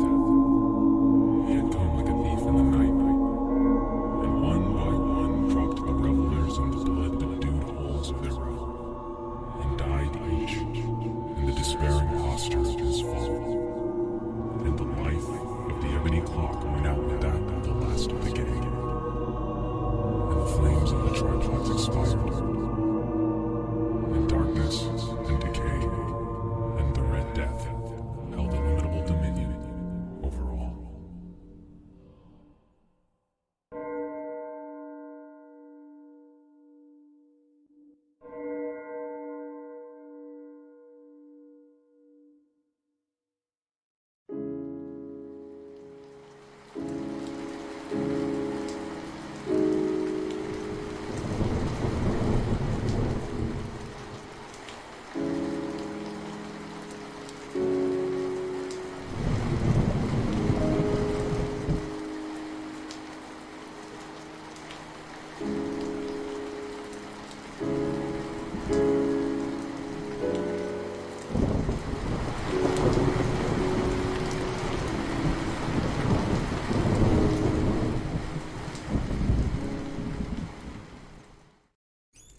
you go. Happy now?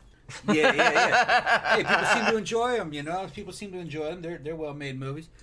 Somebody said they just joined Tom Shitty Movies. I haven't been on Facebook in a while. I got to go check that. I mean, for all I know, a bunch of people have requested to join, and I didn't fucking accept it. But I'll get to it. I'll go check it. And I think I gave everybody permission to post stuff. So if you guys keep posting stuff and making comments or whatever on Tom Shitty's movies, I'll get in there and fucking deal with you. But yeah, it's been a while since I've been on that one. I mean, you haven't even done any like shitty movies. We haven't even talked about Steven. You haven't talked about any Steven Seagal movies. We need to do a fucking Steven Seagal episode. A whole fucking episode. We do a whole fucking episode. A whole about fucking Steven episode Seagal. of fucking Seagal. He's gonna show up at our door and sit yeah, on he's us. trying to whip my ass. Well, try. That's the operative word in that Yeah, he's sentence. trying to whip my ass. That's a big dude. I mean, even though he's fucking old and fat, he's still like 6'. Well, like I said, he could probably just like sit on you and you might suffocate. Grab a hold of you and fall down and roll over on you and fucking try to fucking People have died like do that. that That's not fucking funny. face sitting thing that you see on porn where they fucking sit on a motherfucker's face. That's gonna be like, that's what he's gonna try to do. I got you now. Ew, I don't want to think of Steven Seagal and porn in the same sentence. That dude, man. You know? He's a fucking expert breast shiatsu. Fucking looking for breast fucking... I can't fucking believe he tried to pull that shit, for real. He's checking for breast cancer. You know, I'm an expert at shiatsu. If you want me to check for any lumps in your breast, I can do that. Come on, man. That motherfucker. You gotta do better than that. I've seen photographs of that dude on set fucking talking to like girls that were starring in movies with him that he's funding, and I was just looking at them like just a fucking total lech. Like, why does that not surprise me? Like, he totally comes across and she's like just standing there trying to be professional, looking real like help. Yeah. Oh my god. Asian experience. Oh my god. Why? That is the best commercial of all times. Although in Seagal's defense, I saw some recent material of him on YouTube, and he is kind of making fun of himself in some of the material. So he finally like twigged onto the fact that people were like, I think he's realized that he's a meme. Yeah. Basically, yeah. That's, well, you know, if that's true, like, Yeah. I'm not gonna go look because I don't want that in my search history. But I'm just saying that it's like, if that's true, then like respect, because a lot of dudes like that, I kind of feel like they never get to a point where they can like understand that, like, you know, they need to like laugh at themselves. You know what I mean? And I would have thought that he was one of those dudes. The problem with Steven Seagal's movies is that, one, he's not in them. Two, they're boring. He's in there. He's just not in them. He's just kind of sitting there, mumbling about something. He has stunt doubles going up and down stairs for him. They only shoot him from the shoulder up. They dub his voice. You know what? Why don't I do that? He's dubbed Maybe a I lot should of get a stunt double. He's dubbed a lot. To sit here and like pretend to be me. It depends on the movie, but it's because they fun. shoot some shit, and he wants them to just make a movie around it. You know, a lot of times because he doesn't want to work. Yeah, he's like, I'm just gonna stay here. Yeah. And this is like, and eat a burger. He doesn't want to show up for his own fucking movie. I'll be in my trailer. Come in my trailer and film me, and then like make a movie around that. Around him sitting in his lazy boy. Yeah. In the trailer. Actually, probably not even in the trailer. They probably have to like come to his house, wherever that is. The last one that I saw, he's like sitting in his tub or some shit. The last Seagal movie I saw, I couldn't get through it. It was free on YouTube. I think it was called Mercenary. And does it matter what it was called? I think it might have been. Yeah, they're all about the same. Mercenary for hire, mercenary for justice, mercenary for vengeance, mercenary for blood. I could just you can make that shit fucking. Like I said, they should sell like one of those fucking like poetry magnet sets for like Steven Seagal titles, and you could just rearrange them on your fridge, you know. And it had, oh man, it was fucking bad. That was the one where he's supposed to be a sniper. Remember that? His fat ass is supposed to be a sniper, and oh man, it's just He's very badly overweight. They won't shoot him except for like the shoulder up. Well, actually, it's just kind of like his face. His face up, yeah. Like his chin up. They have a stunt double walking around from the back, so you know it's not him going up and down the stairs. Because he's clearly like 100 pounds lighter. Yeah, clearly 100 pounds lighter. They have that dude that was in Under Siege, that guy that was always on fucking CNN, one of them admirals or a general, the white-haired dude. He was actually in Mars Attacks, I think, too. Not Mars Attacks, Invaders from Mars. I think he might have been in that. He was like the generic army guy, the generic army general. He's in it. He was a consultant, too, I think, on a lot of those movies. And he's like 100 years old in it now, because that dude's fucking anxious now. And everybody in this movie, the youngest person is probably like 50. But the rest of them are all in their 70s and 60s. And they're out fighting, mercenaries fighting in these conflicts against terrorists. So it's like old guys pretending they're relevant, the movie. Yeah, and they're in all their fucking battle gear and shit. And they're all out of shape, all of them. And in case you guys don't know, warfare is a young man's game. Okay? You want guys that are about... Really, you want guys that are between 13 and about 20. Okay? And you say 13, you crazy? No. The Africa did very well with 12, 13, 14-year-olds because they think they're immortal. They don't think they can be killed. So they do a lot of brave shit. They're crazy. Okay? They're too dumb to know. When you're that young, you're too dumb to know about mortality. You don't understand mortality. Yeah. So they do a fucking good job. And and young people love to have a job and status. So they put their all into it. Now, those guys happen to be in a tribal army. But if you look at the European history, most of European history is 13, 14-year-old, 15-year-old guys. The word infantry means boys. Infanterie. It's a fucking French word. Young boys. Baby fighters. Yeah, that's what they're talking about. Battle babies. Battle babies. Yeah, battle babies. Ooh, I'd watch that cartoon. Yeah, they don't really know what's up. Okay. Somebody make that cartoon and the action figures, because I would be all about that. Battle babies. But is it like little infants with like all kind of like fucking armor and kind of shit on? Yeah, little battle babies. Yeah, I like that. I like that. They'll kill each other and fucking kill themselves and fucking kill other people for little strips of fucking colored cloth that they can put on their uniforms, you know. Isn't that darling? Right? But I was the same way. I understand it. It's just the way the male mind works, especially when he's real young, you know.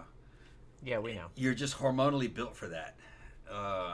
That's what was selected to survive in fucking nature, in fucking Darwin. Well, yeah, I mean, after you get to a certain age, we don't need y'all anymore. Yeah. So it's like y'all can just like they run after a mammoth and run off a cliff. And you're like, all right.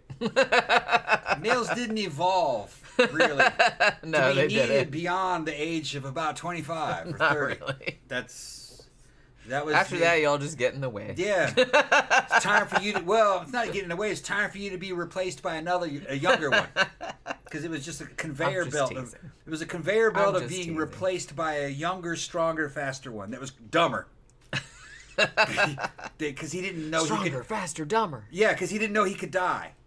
You know? He's a dude that would just run right up on you. Which is really weird because I remember, like, when I was a teenager, actually, when I was a preteen, I was very well aware that I could die at any moment. Like, not a 15 or 16-year-old boy. I know. Yeah. Well, yeah, I know that. Like, I was very well aware of that also. But it's like, it just seemed very funny to me. I'm like, you guys don't realize you can die? Okay. All right. Shauna's fan said, Jenny, are you going to cover the army doctor Jeffrey McDonald case, convicted of murdering his wife and 3 daughters? Yeah, I could probably get into that, sure. Let's see. They're talking about Kelly LeBrock. Tammy says, put Pookie in a blue wig. You know what's funny, Tammy, is that before we started the stream, I was teasing Pookie because this is a different... I mean, I've had this wig for a while, but this is like I haven't worn this one for a while.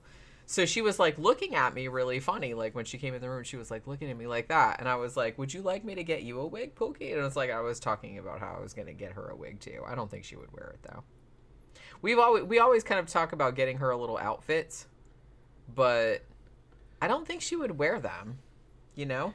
Oh, you got to put them on her. It's not. That's what I'm saying. She's just gonna have like, but she's not gonna have that. She likes being naked. She might. She likes being naked.